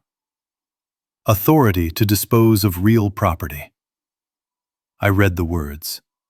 Granting the agent full power to sell, convey, lease, mortgage, or otherwise dispose of any real property owned by the principal, including, but not limited to, the property known as Silver Creek Ranch. I looked up. I looked straight at Travis. He refused to meet my eyes. He was staring at the floor, his hands clenching and unclenching. I tapped the paper with the pen. Why does it say sell? I asked. My voice wasn't raspy this time. It was curious, innocent, but clear. What? Brittany snapped, stepping around the chair to look. Right here, I said, pointing to the word dispose. It says sell the ranch. Why would the pension people want to sell my ranch? The air in the room froze. Henderson looked at Brittany, panic flaring in his eyes. He hadn't expected the old man to read the fine print. He had expected a vegetable. Brittany recovered fast. She snatched the paper away from my face, pretending to smooth it out. "Oh, Dad, you are reading it wrong," she laughed. But the laugh was brittle and sharp. "You need glasses. That doesn't say sell. It says seal. Like a stamp. It is just legal mumbo-jumbo. Your eyes are playing tricks on you again. Just like when you thought I was a dog yesterday, remember?" She pushed the paper back under my nose, pressing it down hard with her hand, covering the paragraph I had just read. "Just sign at the X, Harlan," she commanded, her voice dropping the sweet act. "Stop wasting everyone's time." Travis stepped forward. He looked desperate. "Dad, please, just sign the damn paper. We are trying to help you. Why do you have to make everything so difficult? The guys are waiting. I mean, Mr. Henderson is waiting." I looked at my son. The guys are waiting. He had slipped. He meant the sharks, the debt collectors. I looked at the pen in my hand. I looked at the X. They were forcing me. They were lying to me about the nature of the document. They were using my feigned disability against me. This was it. This was the coercion Patrick needed. This was the moment that would trigger the disinheritance clause. But I needed one more thing. I needed the signature. Not mine, the fake one. I let out a long sigh, letting my shoulders slump again. "I don't read so good anymore," I mumbled, returning to the character of the confused old man. "I guess you know best, Travis. You always were a smart boy." Travis let out a breath he seemed to have been holding for 10 minutes. "Yeah, Dad, I am. I am doing this for us." I gripped the pen tighter. My hand shook violently, the nib scratching against the paper without ink for a second. "Okay," I said. "For the train ticket." I pressed the pen to the paper, but I didn't write Harlan Ford. I didn't write the name of the victim they thought they had conquered. I began to write a number. 1972. Brittany was watching the paper like a hawk, but from her angle, upside down, she couldn't see exactly what I was writing. She just saw ink hitting the page. She saw compliance. Finally, she whispered. I finished the sequence. 1972-Martha. I lifted the pen. "There," I said. Henderson grabbed the paper immediately. He didn't even check the signature. He just wanted to get out of there. He pulled out his notary seal from his pocket, slammed it down onto the paper with a heavy thud, and signed his own name next to mine. "Done," Henderson said, closing the folder and shoving it back into his briefcase. "Congratulations, Mrs. Ford. You now have full legal control over the estate." Brittany closed her eyes and smiled. It was a terrifying smile. It was the smile of someone who had just won the lottery by killing the ticket holder. "Thank you, Mr. Henderson," she said. "Travis, show him out." Travis walked Henderson to the door. I sat there at the table, staring at the grain of the wood. They thought it was over. They thought they had won. But then, the sound of gravel crunching under tires came from outside again. But this time, it wasn't a single car. It was two. And one of them had a siren that gave a short, sharp whoop whoop as it pulled up to the porch. Brittany's smile vanished. She looked at the window. "Who is that?" she demanded. I stood up. I buttoned my collar correctly. I straightened my back. I stopped shaking. "That," I said, my voice clear, strong, and devoid of any confusion, would be the actual cavalry. The front door opened. But it wasn't Travis coming back in. It was Sheriff Miller, a man I had known for 30 years, his hand resting on his belt. And behind him, carrying a briefcase that looked like a weapon, was Patrick O'Malley. Brittany looked from me to the sheriff, then back to me. Her face went pale. "What is going on?" she whispered. I walked over to the counter and poured myself a cup of coffee. My hand was as steady as a rock. "I believe," I said, taking a sip, "that we are about to discuss the definition of fraud."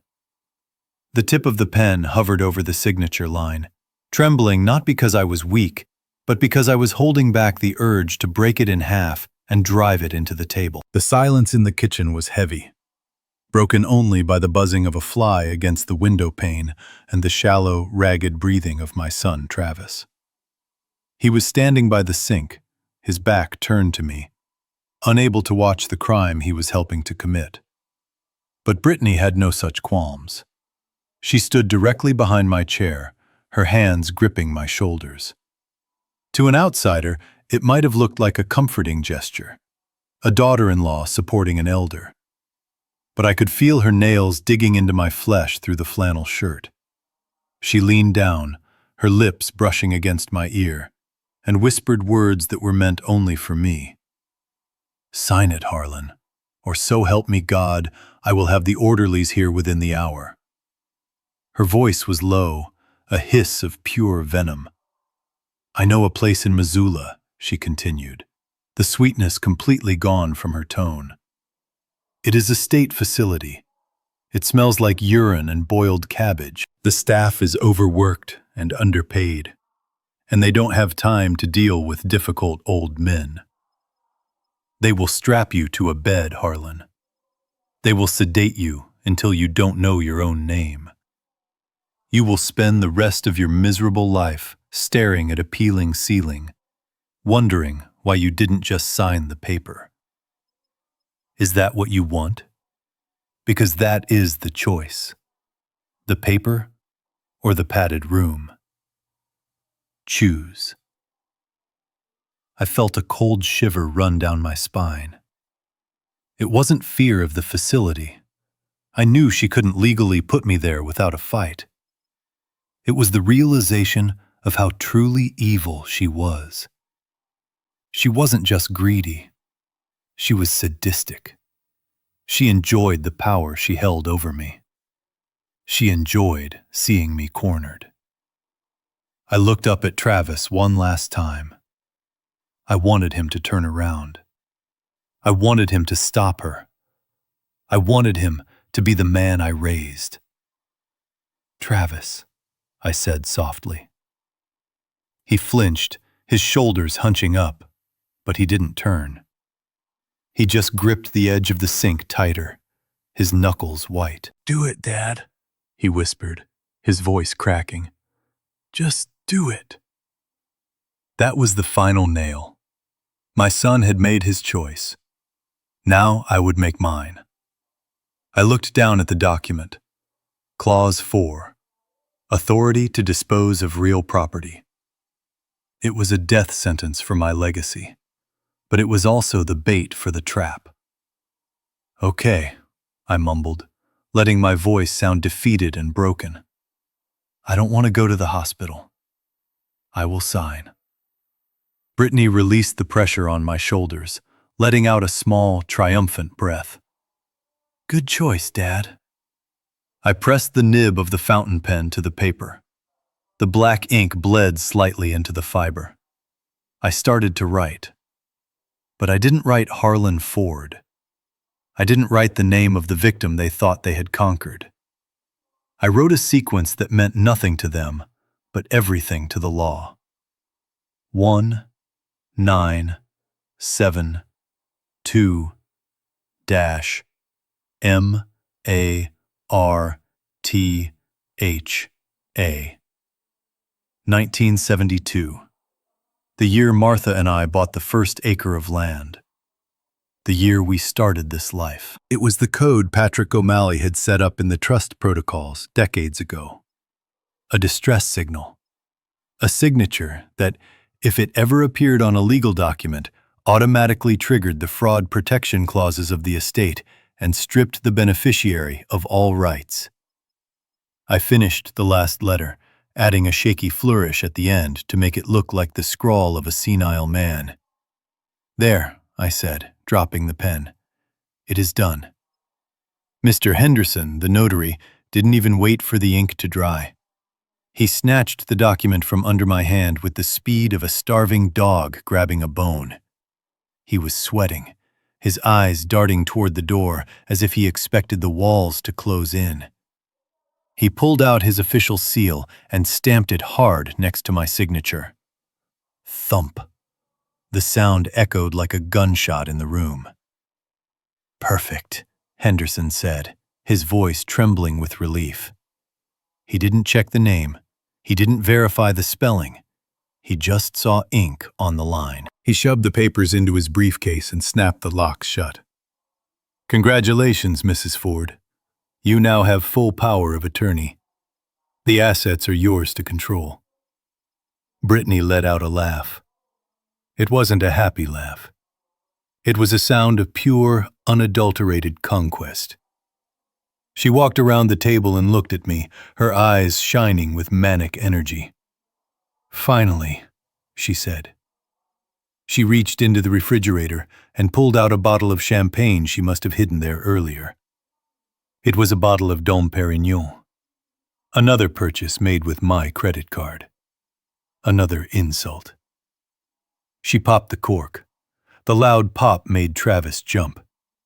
She grabbed 3 glasses from the cabinet, crystal glasses that belonged to Martha, and poured the bubbling golden liquid.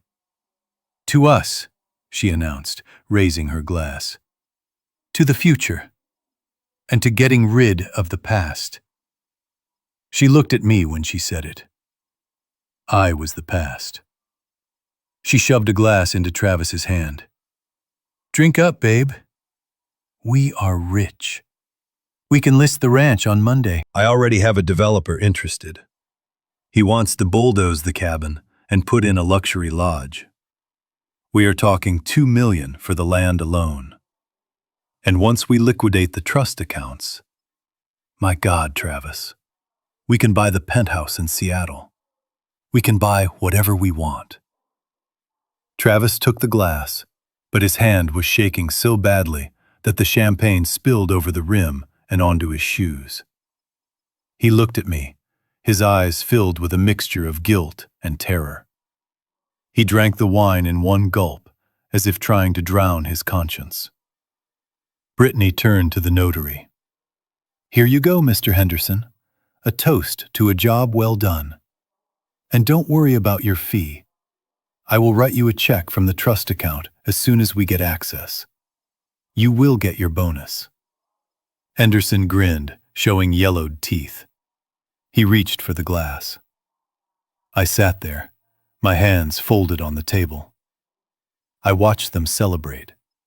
I watched them toast to the destruction of my life. I watched them divide up the spoils of a war they didn't even know they had lost.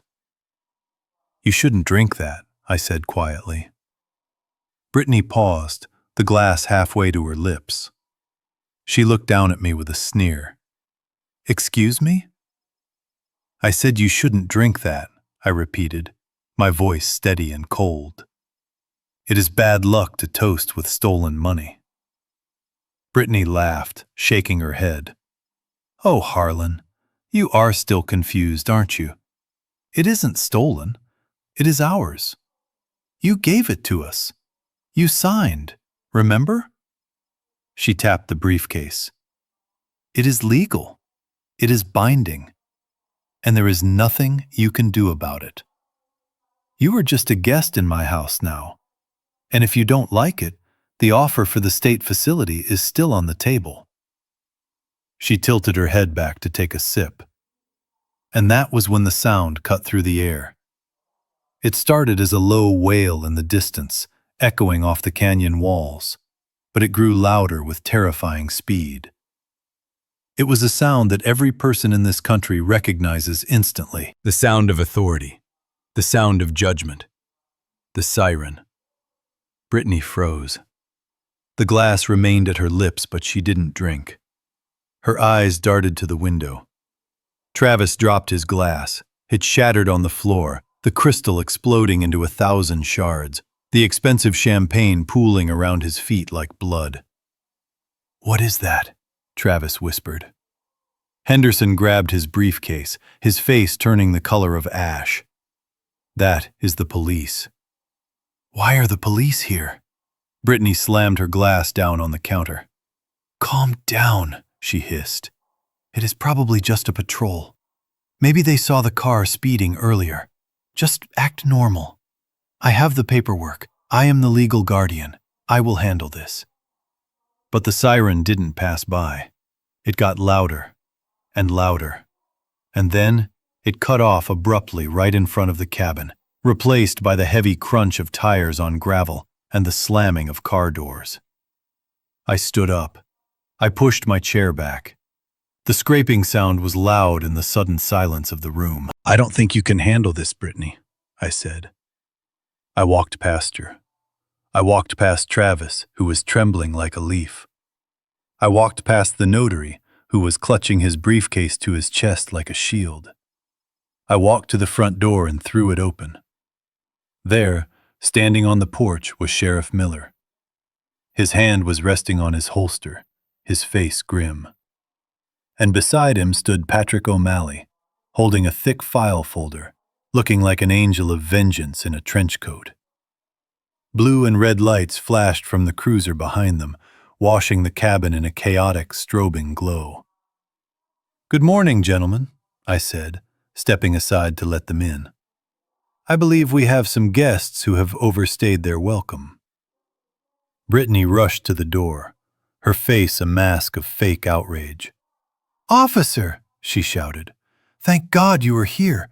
My father-in-law is having an episode. He is confused. We were just trying to calm him down." Patrick O'Malley stepped into the kitchen. He looked at the shattered glass on the floor. He looked at the terrified notary. And then he looked at Brittany. He didn't smile. "Mrs. Ford," he said, his voice deep and resonating with the weight of the law. "You can save the act. We received a digital alert from the trust monitoring system the moment a signature was attempted under duress. And I believe you have a document in that briefcase that belongs to the court." The room fell silent. The party was over. The hangover was about to begin. The red and blue lights from the cruiser pulsed through the open front door, cutting through the gloom of the cabin like a disco strobe in a graveyard.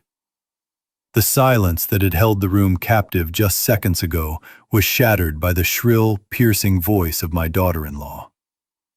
Brittany did not freeze like a deer in headlights. She attacked. That was her nature. When cornered, she didn't beg. she bit. She marched right up to Sheriff Miller, her heels clicking aggressively on the hardwood floor, her finger pointed directly at the badge on his chest. "You have no right to be here," she screamed, her voice cracking with a mixture of rage and panic. "This is private property. We are in the middle of a private family legal matter. Who called you? Was it the neighbors? Tell me who it was so I can sue them for harassment. Get out of my house immediately." Sheriff Miller didn't flinch. He was a man who had stared down grizzly bears and armed fugitives in these mountains. A screeching woman in a pink dress didn't intimidate him. He simply placed a large, calloused hand on his belt and looked past her, his eyes scanning the room. He looked at the shattered crystal on the floor. He looked at the puddle of expensive champagne. He looked at Travis, who was shaking so hard he had to lean against the counter to stay upright. And finally, he looked at the notary, Mr. Henderson, who was trying to inch his way toward the back door with his briefcase clutched to his chest. "Nobody called us, ma'am," the sheriff said, his voice calm and deep. "We were invited by the owner of the property." Brittany let out a harsh, incredulous laugh. "The owner? You mean the senile old man sitting at the table? He doesn't know what day it is. He thinks I am his dead dog. He isn't competent to invite anyone anywhere. I have the paperwork right here that proves I am his legal guardian." She turned to Henderson, snapping her fingers. "Give me the file. Show him the power of attorney." But Henderson didn't move. He was staring at Patrick O'Malley. Patrick had stepped fully into the light of the kitchen. He wasn't wearing a uniform, but the way he carried himself made him look more dangerous than the sheriff. He walked over to the notary. He didn't ask for the briefcase. He just held out his hand. "Hand it over, Henderson," Patrick said. His voice was low, but it carried a weight that made the air in the room feel heavy. Henderson looked at Brittany, then at the sheriff, and finally at Patrick. He made the calculation of a coward. He handed the briefcase to Patrick.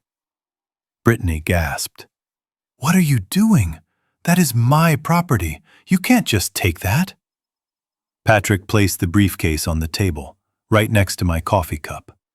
He popped the latches.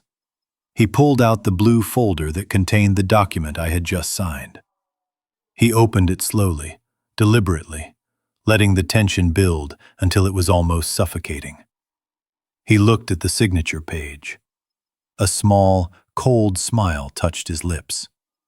He turned the document around and held it up for Brittany to see. "Is this the paperwork you are referring to, Mrs. Ford?" Patrick asked. "Yes," she snapped. "He signed it." "You saw him sign it, Henderson. Tell them." Patrick shook his head. "I see a signature here, but it doesn't say Harlan Ford." He tapped the line where the ink was still wet. "It says 1972 Martha," Patrick read aloud. Brittany froze. She squinted at the paper. Her face went slack. "What?" she whispered. "No. I saw him write. He was writing a distress code," Patrick interrupted, his voice turning hard as steel.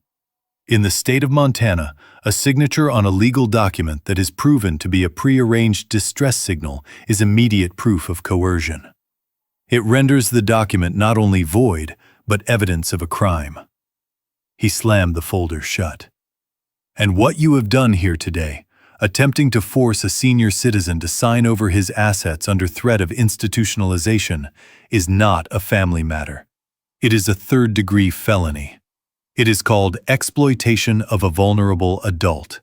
And since you involved a notary to falsify the witness statement, we can add conspiracy to defraud to the list."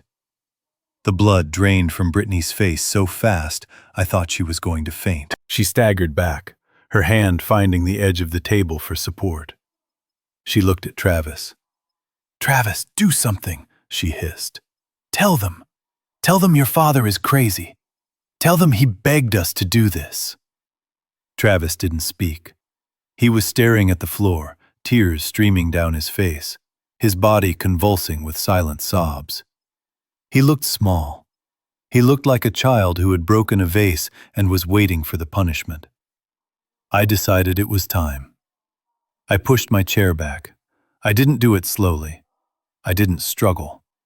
I stood up in one fluid motion, my spine straightening until I was standing at my full height of 6 feet. I rolled my shoulders back, shedding the hunch of the old man I had pretended to be. I buttoned the top button of my flannel shirt with steady fingers. I walked over to the counter, picked up a rag, and calmly wiped the spilled champagne from the floor near my boots. The room went deadly silent. Even Brittany stopped breathing. She stared at me as if I had just risen from the dead. I walked over to the sink and rinsed the rag. I turned off the tap. Then I turned to face them. My eyes were clear. My jaw was set. There was no confusion. There was no dementia. There was only the cold, hard clarity of a father who had been pushed too far. I looked at Brittany first.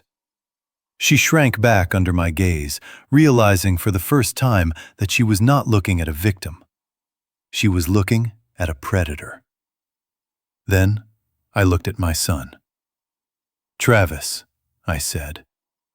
My voice was not the raspy whisper they had gotten used to. It was the deep, resonant baritone that had read him bedtime stories and taught him how to shoot a rifle. "Look at me, son." Travis slowly lifted his head. His eyes were red and swollen. When he saw me standing there, strong and lucid, a fresh wave of horror washed over his face. "Dad," he choked out. You were okay?" "I am better than okay, Travis," I said, taking a step toward him. "I am awake. I have been awake the whole time." I gestured to the kitchen, to the broken glass, to the notary cowering in the corner. "I heard you in the bathroom at the wedding, Travis. I heard you call me a senile old man. I heard you planning to sell the ranch to pay your gambling debts. I heard you tell your friends that you were going to dump me in a state home." Travis shook his head frantically. "No, Dad, I didn't mean it. It was just talk. I was scared." "I gave you a chance," I continued, my voice rising slightly, cutting off his excuses. "When I dropped that sugar yesterday, I was begging you to help me. When I asked you about the train ticket this morning, I was giving you an out. I wanted you to step in. I wanted you to say, 'Stop, that is my father. You can't do this to him.'" I pointed a finger at his chest. "But you didn't. You stood there and watched her threaten to lock me away in a padded room. You handed me the pen, Travis. You told me to sign my life away so you could buy another bottle of wine and pretend you were a big shot." Travis fell to his knees. He grabbed the hem of my shirt. "Dad, please. I am sorry. She made me." I pulled away from him. I didn't kick him, but the way I stepped back hurt him more than a physical blow. "She didn't make you do anything," I said coldly. "You are a grown man. You made a choice. You chose the woman who hates me over the father who raised you. You chose money over blood, and now you have to live with that choice." I turned to the sheriff. "Sheriff Miller," I said, "I would like to press charges. I want these people removed from my property, and I want a restraining order filed against both of them, effective immediately." Brittany found her voice again. "You can't do this. We are family. You can't send your own son to jail." I looked at her one last time. "I don't see a son," I said. "I see a trespasser. And in Montana, we don't take kindly to trespassers. Get them out of here." The silence in the room was absolute. It was the kind of silence that happens after a bomb goes off, before the dust settles and the screaming starts. Brittany stood frozen near the kitchen island, her face a mask of crumbling plaster. The arrogant sneer she had worn since the day I met her was gone, replaced by a hollow, gray look of total comprehension. She wasn't looking at me anymore. She was looking at the leather briefcase on the table, as if it contained a venomous snake. Patrick O'Malley cleared his throat. The sound echoed off the log walls like a gavel striking a bench. He didn't look at Brittany or Travis. He looked down at the file in his hands, adjusting his glasses with a slow, deliberate movement that was terrifying in its calmness. "Before the sheriff escorts you off the premises," Patrick said, his voice level and professional, "there is one final piece of business we need to conclude. Since you were so eager to discuss the assets of the Harlan Ford estate, I think it is only fair that you understand exactly what those assets are. You see, Mrs. Ford, you were under the impression that you were fighting for control of a dilapidated cabin and a few acres of rocky soil. You thought you were scraping the bottom of the barrel." Patrick opened the file to a page marked with a red tab. He turned the document around and placed it on the table, smoothing it out with his palm. "This is the most recent appraisal of the Silver Creek Trust, dated 2 weeks ago," Patrick continued. "The asset list does not just include this cabin. It includes 5,000 acres of prime Montana wilderness. It includes the water rights to the creek that runs through the valley, which are currently leased to the State Agricultural Board. It includes the timber rights for the northern ridge. And, most importantly, it includes the mineral rights for the entire basin, which geologists have confirmed contains one of the largest deposits of rare earth elements in the region." Brittany's eyes widened. Her breath caught in her throat. She took a step forward, involuntarily drawn to the paper. 5,000 acres, she whispered, the words barely escaping her lips. Patrick nodded. The total valuation of the land, combined with the standing wind energy contracts and the liquid cash reserves currently held in the trust accounts, brings the total net worth of the estate to $45 million. $45 million. The number hung in the air. I saw the physical impact it had on them. Travis let out a sound that was like a whimper, his knees buckling slightly. Brittany stopped breathing. Her eyes darted back and forth, calculating, processing, realizing the magnitude of the mistake she had just made. She was a real estate agent. She knew what that kind of money meant. It meant private jets. It meant islands. It meant power. And she had held it in the palm of her hand. "But that is not all," Patrick said, turning the page. "There is another clause in the trust. It is what we call a conditional beneficiary clause, or as Harlan likes to call it, the bad boy clause." He looked up over the rim of his glasses, staring directly at Travis. "Clause 9, Section B," Patrick read aloud. "If any beneficiary attempts to seize control of the estate through coercion, fraud, duress, or by falsely declaring the primary trustee incompetent, said beneficiary shall be immediately and irrevocably removed from the trust. Their rights to inheritance shall be permanently severed, and they shall be treated as if they had predeceased the trustee." Patrick closed the folder with a sharp snap. "The moment you forced Harlan to sign that fraudulent power of attorney, and the moment you conspired with a notary to falsify a witness statement, you triggered this clause. It is self-executing, which means, as of 10 minutes ago, neither of you is entitled to a single penny. Not now, not when Harlan passes. Never. The $45 million is gone." The reaction was immediate and visceral. Brittany made a sound like a strangling cat. Her hands flew to her chest, clutching the pearls she wore. pearls she had likely bought with my stolen credit card. Her face turned a sickly shade of green. The blood left her head so fast she swayed on her feet. She reached out blindly for the counter, missed, and collapsed. It wasn't a graceful faint like in the movies. It was a heavy, ugly thud. She hit the floor hard, her legs tangling in the expensive fabric of her dress.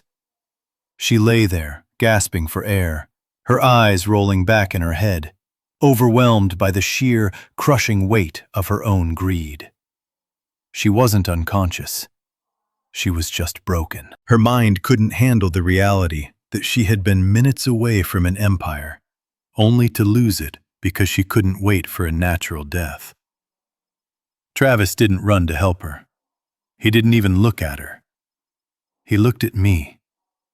And then he broke. The sobbing started deep in his chest, a pathetic, heaving sound.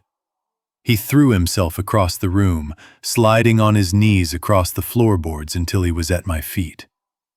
He reached out and grabbed my legs, burying his face in my work boots, the same boots he had made fun of just days ago. "Dad, no," he wailed, his voice thick with snot and tears. "Dad, please. You can't do this. I didn't know. I swear to God I didn't know." He looked up at me, his face a mess of red blotches and desperation. "It was her, Dad." He pointed a shaking finger at Brittany, who was still moaning on the floor. "She made me do it. She told me you were sick. She said it was the only way to save the family. I was scared, Dad. I was just trying to be a good husband." "I didn't want to hurt you. I love you, Dad. You know I love you. Please, don't cut me out. Not like this." I looked down at my son. I looked at the man who had stood by while his wife threw my wife's picture in the trash. I looked at the man who had eaten steak while I ate watered-down soup. I looked at the man who was willing to lock me in a cage to pay his bookie. And I felt nothing. The anger was gone. The hurt was gone. All that was left was a cold, empty pity.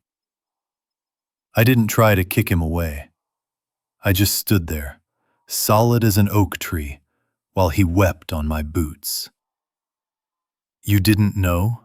I asked, my voice quiet but cutting through his wails. "You didn't know that lying was wrong? You didn't know that stealing was a crime? You didn't know that your mother would be ashamed of you?" Travis sobbed harder, tightening his grip on my legs. "I was weak, Dad. I am sorry. I will divorce her. I will sign whatever you want. Just give me another chance. I can change. We can be a family again. Just you and me, like the old days." I reached down and peeled his fingers off my legs, one by one. His grip was strong, desperate, but I was stronger. I stepped back, creating a distance between us that felt wider than the Grand Canyon. "You are crying, Travis," I said. "But you are not crying because you are sorry. You are crying because you are poor." I gestured to the folder on the table. "If that folder said the ranch was worth nothing, you would still be standing there with the sheriff, letting them haul me away to the asylum. You wouldn't be hugging my boots. You would be stepping on them." Travis froze, his mouth hanging open, the truth hitting him like a physical blow. "I loved you, son," I said, feeling a single tear track down my own cheek. "I loved you enough to give you everything. But you loved money more than you loved me. And now, you have neither." I looked at Sheriff Miller. "Sheriff, please remove these strangers from my house." Travis screamed. He screamed like a child being dragged away from a toy store. "No! Dad! No!" Sheriff Miller stepped forward, grabbing Travis by the arm and hauling him up. Another deputy had entered and was helping a staggering Brittany to her feet. She looked around the room, dazed, her eyes landing on me one last time. There was no hatred left in them, just emptiness. They were dragged out the door, their cries fading into the cool mountain air. The notary, Henderson, was handcuffed and led out behind them, his head hanging low. The door closed. The silence returned.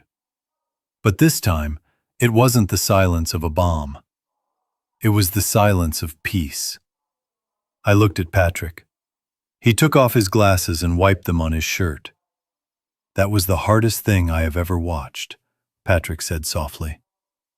I walked over to the window and watched the patrol cars drive away, taking the toxicity out of my life forever.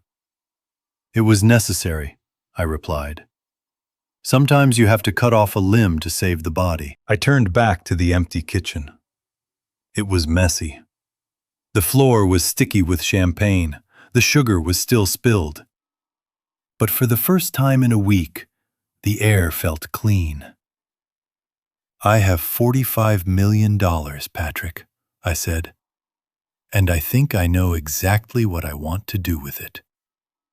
Patrick raised an eyebrow. "What?" "I want to change the locks," I said. "And then I want to buy a really good steak." Sheriff Miller stood by the door, his arms crossed, his presence filling the room like a granite boulder. The air in the kitchen was thick with the smell of spilled champagne and the sour scent of desperation. Travis was still sniffling, wiping his nose on his sleeve, but he didn't dare look at me. Brittany was leaning against the counter, her face pale, her eyes darting around the room like a trapped rat looking for a sewer grate. I looked at my watch.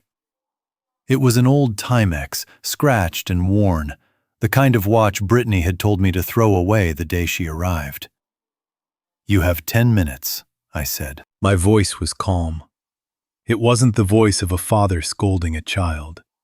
It was the voice of a landlord evicting a bad tenant. 10 minutes to get your things and get off my land.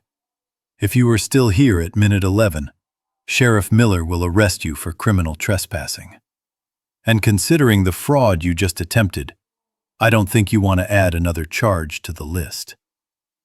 Travis looked up, his eyes wide with panic. 10 minutes? But Dad, we have so much stuff. We can't pack everything in 10 minutes.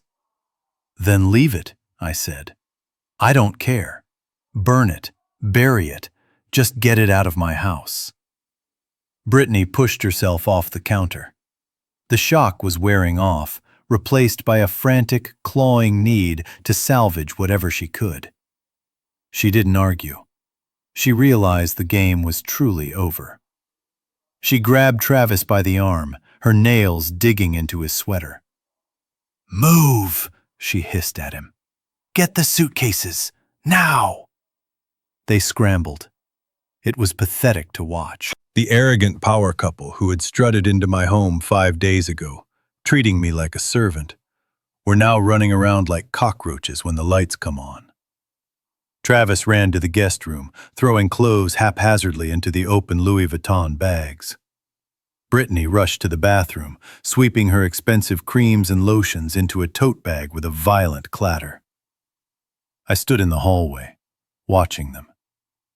I felt like a ghost haunting my own house. I watched the people who had tried to erase me, now frantically trying to erase themselves from my life. Brittany ran into the master bedroom, my bedroom. I followed her. She wasn't packing her clothes. She was standing by the heavy oak dresser, her hands fumbling with the small wooden jewelry box that sat on top. That box belonged to Martha. It wasn't full of diamonds. It held a silver locket, a pearl necklace I bought her when Travis was born. and her wedding ring. They weren't worth a fortune in money, but they were the only things I had left of her touch. I saw Brittany shove the pearl necklace into her pocket. She reached for the ring. I didn't have to speak. I didn't have to move. "Put it back," a voice boomed from behind me. It was Sheriff Miller. He had followed us. He filled the doorway, his hand resting on his belt. Brittany froze, her hand hovering over the gold band. She turned slowly, trying to conjure up one last lie, one last manipulation. "I was just keeping it safe," she stammered. "I didn't want it to get lost in the chaos." "Empty your pockets," Miller said. He didn't ask. He ordered. Brittany glared at him, her lip trembling. For a second, I thought she would refuse. But then she looked at the handcuffs hanging from his belt. Slowly, with trembling hands, she reached into her pocket and pulled out the pearl necklace. She dropped it onto the dresser. It landed with a soft clatter next to the ring. "Everything," Miller said. She pulled out a silver brooch, then a pair of earrings. She had raided the box while I was distracted in the kitchen. She was stealing from a dead woman while being kicked out for stealing from a living man. "Get out," I said. The disgust in my voice was so thick I could taste it. She grabbed her tote bag and ran past me, not daring to make eye contact. "Time is up," I called out. Travis came stumbling out of the guest room, dragging 2 suitcases that were overflowing, sleeves of his designer shirts hanging out of the zippers. Brittany was struggling with 3 more bags. They looked ridiculous. They looked like refugees from a fashion show gone wrong. They dragged their luggage to the front door. The wheels bumped loudly over the threshold. Travis looked back at me one last time. He opened his mouth, maybe to say sorry, maybe to beg again.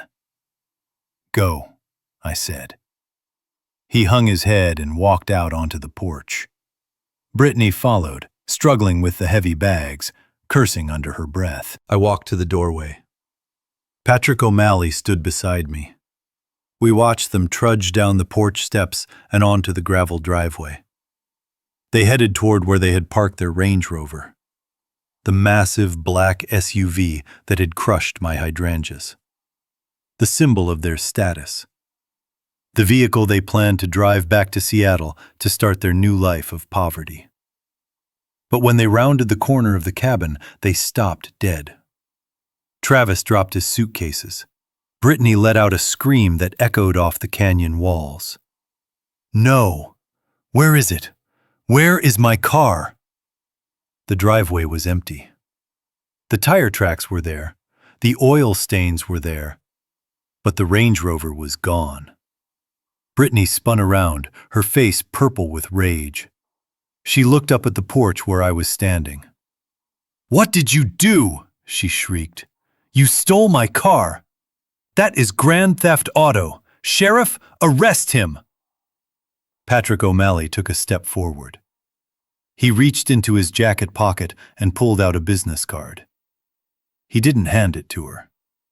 He just held it up. "Actually, Mrs. Ford," Patrick called out, his voice calm and carrying easily across the yard. "That wasn't your car. According to the title search I ran this morning, that vehicle belongs to the leasing division of Seattle Premier Bank.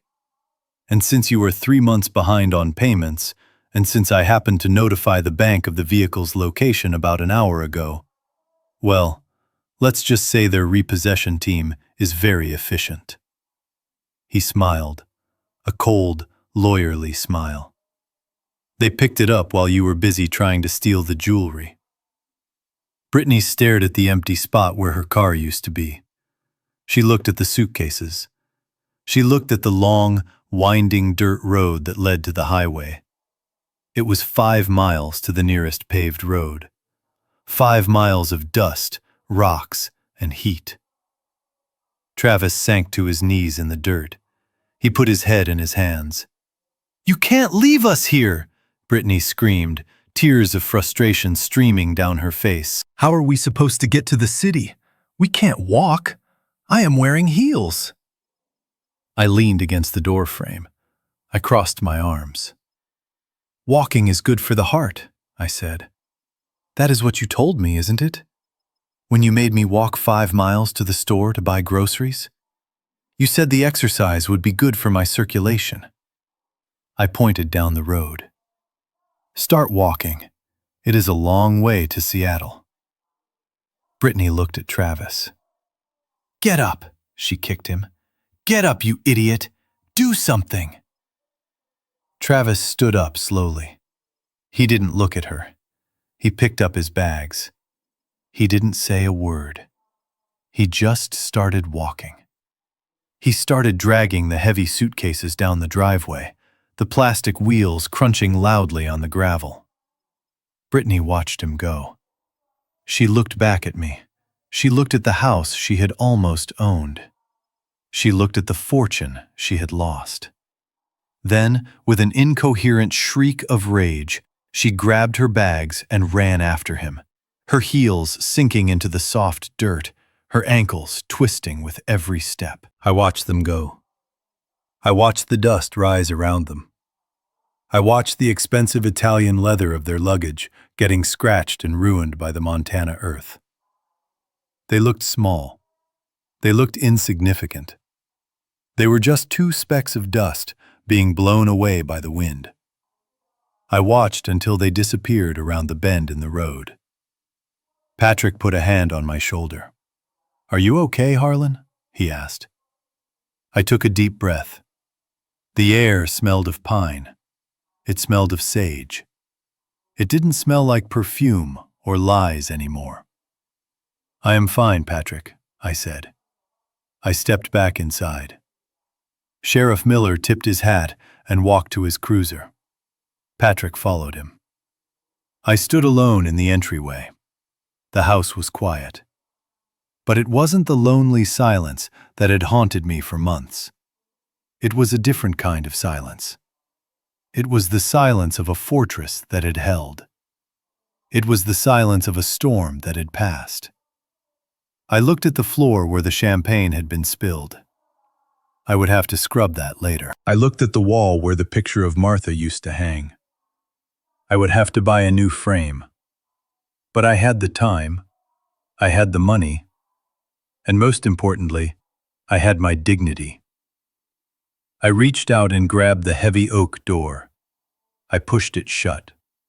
The latch clicked. The sound was final. It was the sound of a book closing. I leaned my forehead against the wood and closed my eyes. Finally, I whispered to the empty room. Finally, I am home. 6 months have passed since the day the police lights faded from my driveway. The silence that I feared would swallow me up never came. Instead, my home is filled with a new kind of noise. It is the sound of life. I am sitting on my front porch, the same porch where my son once stood and looked at me with pity. But today, the air smells of fresh pancakes and bacon, not deception. I am holding a mug of coffee, steaming hot, and I am watching a group of kids running through the field where the hydrangeas are blooming again. They are laughing, chasing a golden retriever puppy that one of the veterans brought in last week. I didn't sell the ranch. I didn't let a developer bulldoze the memories Martha and I built. Instead, I opened the doors. Silver Creek is no longer just a cattle ranch. It is now the Martha Ford Sanctuary. We take in veterans who have nowhere else to go, men and women who served their country only to be forgotten by it. And we take in foster kids who have aged out of the system, giving them a place to learn a trade, to work the land, and to feel what it means to be part of a family that chooses you, not one that is forced on you. Patrick O'Malley comes by every Sunday for dinner. He tells me the legal updates, though I rarely ask. I know that Travis and Brittany are no longer together. The money was the glue that held them together. And when the money vanished, so did the marriage. Travis is back in Seattle. He is working as a dishwasher in a diner, not too different from the one where I met Patrick that night. He lives in a small studio apartment, and from what I hear, he is finally learning the value of a dollar earned through sweat rather than manipulation. As for Brittany, her ambition finally caught up with her. The investigation into her real estate dealings exposed a web of fraud that went back years. She is currently awaiting trial and looking at 5 to 10 years in federal prison. I don't wish them harm. I just don't wish them anything at all. They are ghosts to me now, lessons learned in the hardest way possible. I took a sip of my coffee and looked at the man sitting in the rocking chair next to me. His name is Jim. He lost his leg in Afghanistan and his house to a bank foreclosure. He is whittling a piece of cedar, teaching a 10-year-old boy how to carve a bird. Jim looked up at me and smiled. "Thanks for the coffee, Harlan," he said. "You are welcome, Jim," I replied. This is my wealth now. It isn't the $45 million sitting in the trust, which ensures that this sanctuary will run long after I am gone. My wealth is in the respect I see in Jim's eyes. It is in the laughter of those kids. It is in the peace of knowing that I am surrounded by people who are here because they want to be, not because they want something from me. I realized something profound in these last 6 months. Blood makes you related, but loyalty makes you family. I spent years trying to buy my son's love, trying to be good enough for a daughter-in-law who saw me as an obstacle. I thought that because they were my flesh and blood, I owed them my dignity. I was wrong. Sometimes you have to cut off a limb to save the body. It is a painful choice. It goes against every instinct a parent has. You want to save them. You want to believe the best in them. But when the rot sets in, when the love is replaced by exploitation, you have to make a choice. You can let the infection kill you, or you can amputate the toxic part and learn to live again. I cut off the toxic tie to my son to save my own soul. And in doing so, I found a bigger family than I ever could have imagined. I found a purpose. So, if you are sitting there, feeling small in your own home, feeling used by the people who are supposed to protect you, listen to me. Do not let them trample you. Do not let them convince you that you are weak or confused or a burden. You have value. You have a voice. And you have the right to close the door on anyone who disrespects you, even if they share your last name. Because love without respect is just a transaction, and you are not a commodity. You are a human being. This is Harlan Ford, signing off from Silver Creek. The sun is shining, the coffee is hot, and for the first time in a long time, the future looks bright. The biggest lesson I learned from this entire ordeal is that setting boundaries is not an act of selfishness. It is an act of self-preservation. We are often taught that family is everything, and that we must endure abuse for the sake of keeping the peace. But peace at the cost of your dignity is not peace. It is submission. True family will never ask you to destroy yourself to keep them happy. Trust your gut, protect your legacy, and never be afraid to stand alone if it means standing tall. If this story resonated with you, or if you have ever had to make a tough choice to protect yourself from toxic family members, please hit that like button and share this video. It helps more than you know. And don't forget to subscribe and turn on notifications so you never miss a story. I want to hear from you in the comments. Have you ever had to cut ties with a family member? How did you find the strength? Let's talk about it. Until next time, stay strong and keep your head up.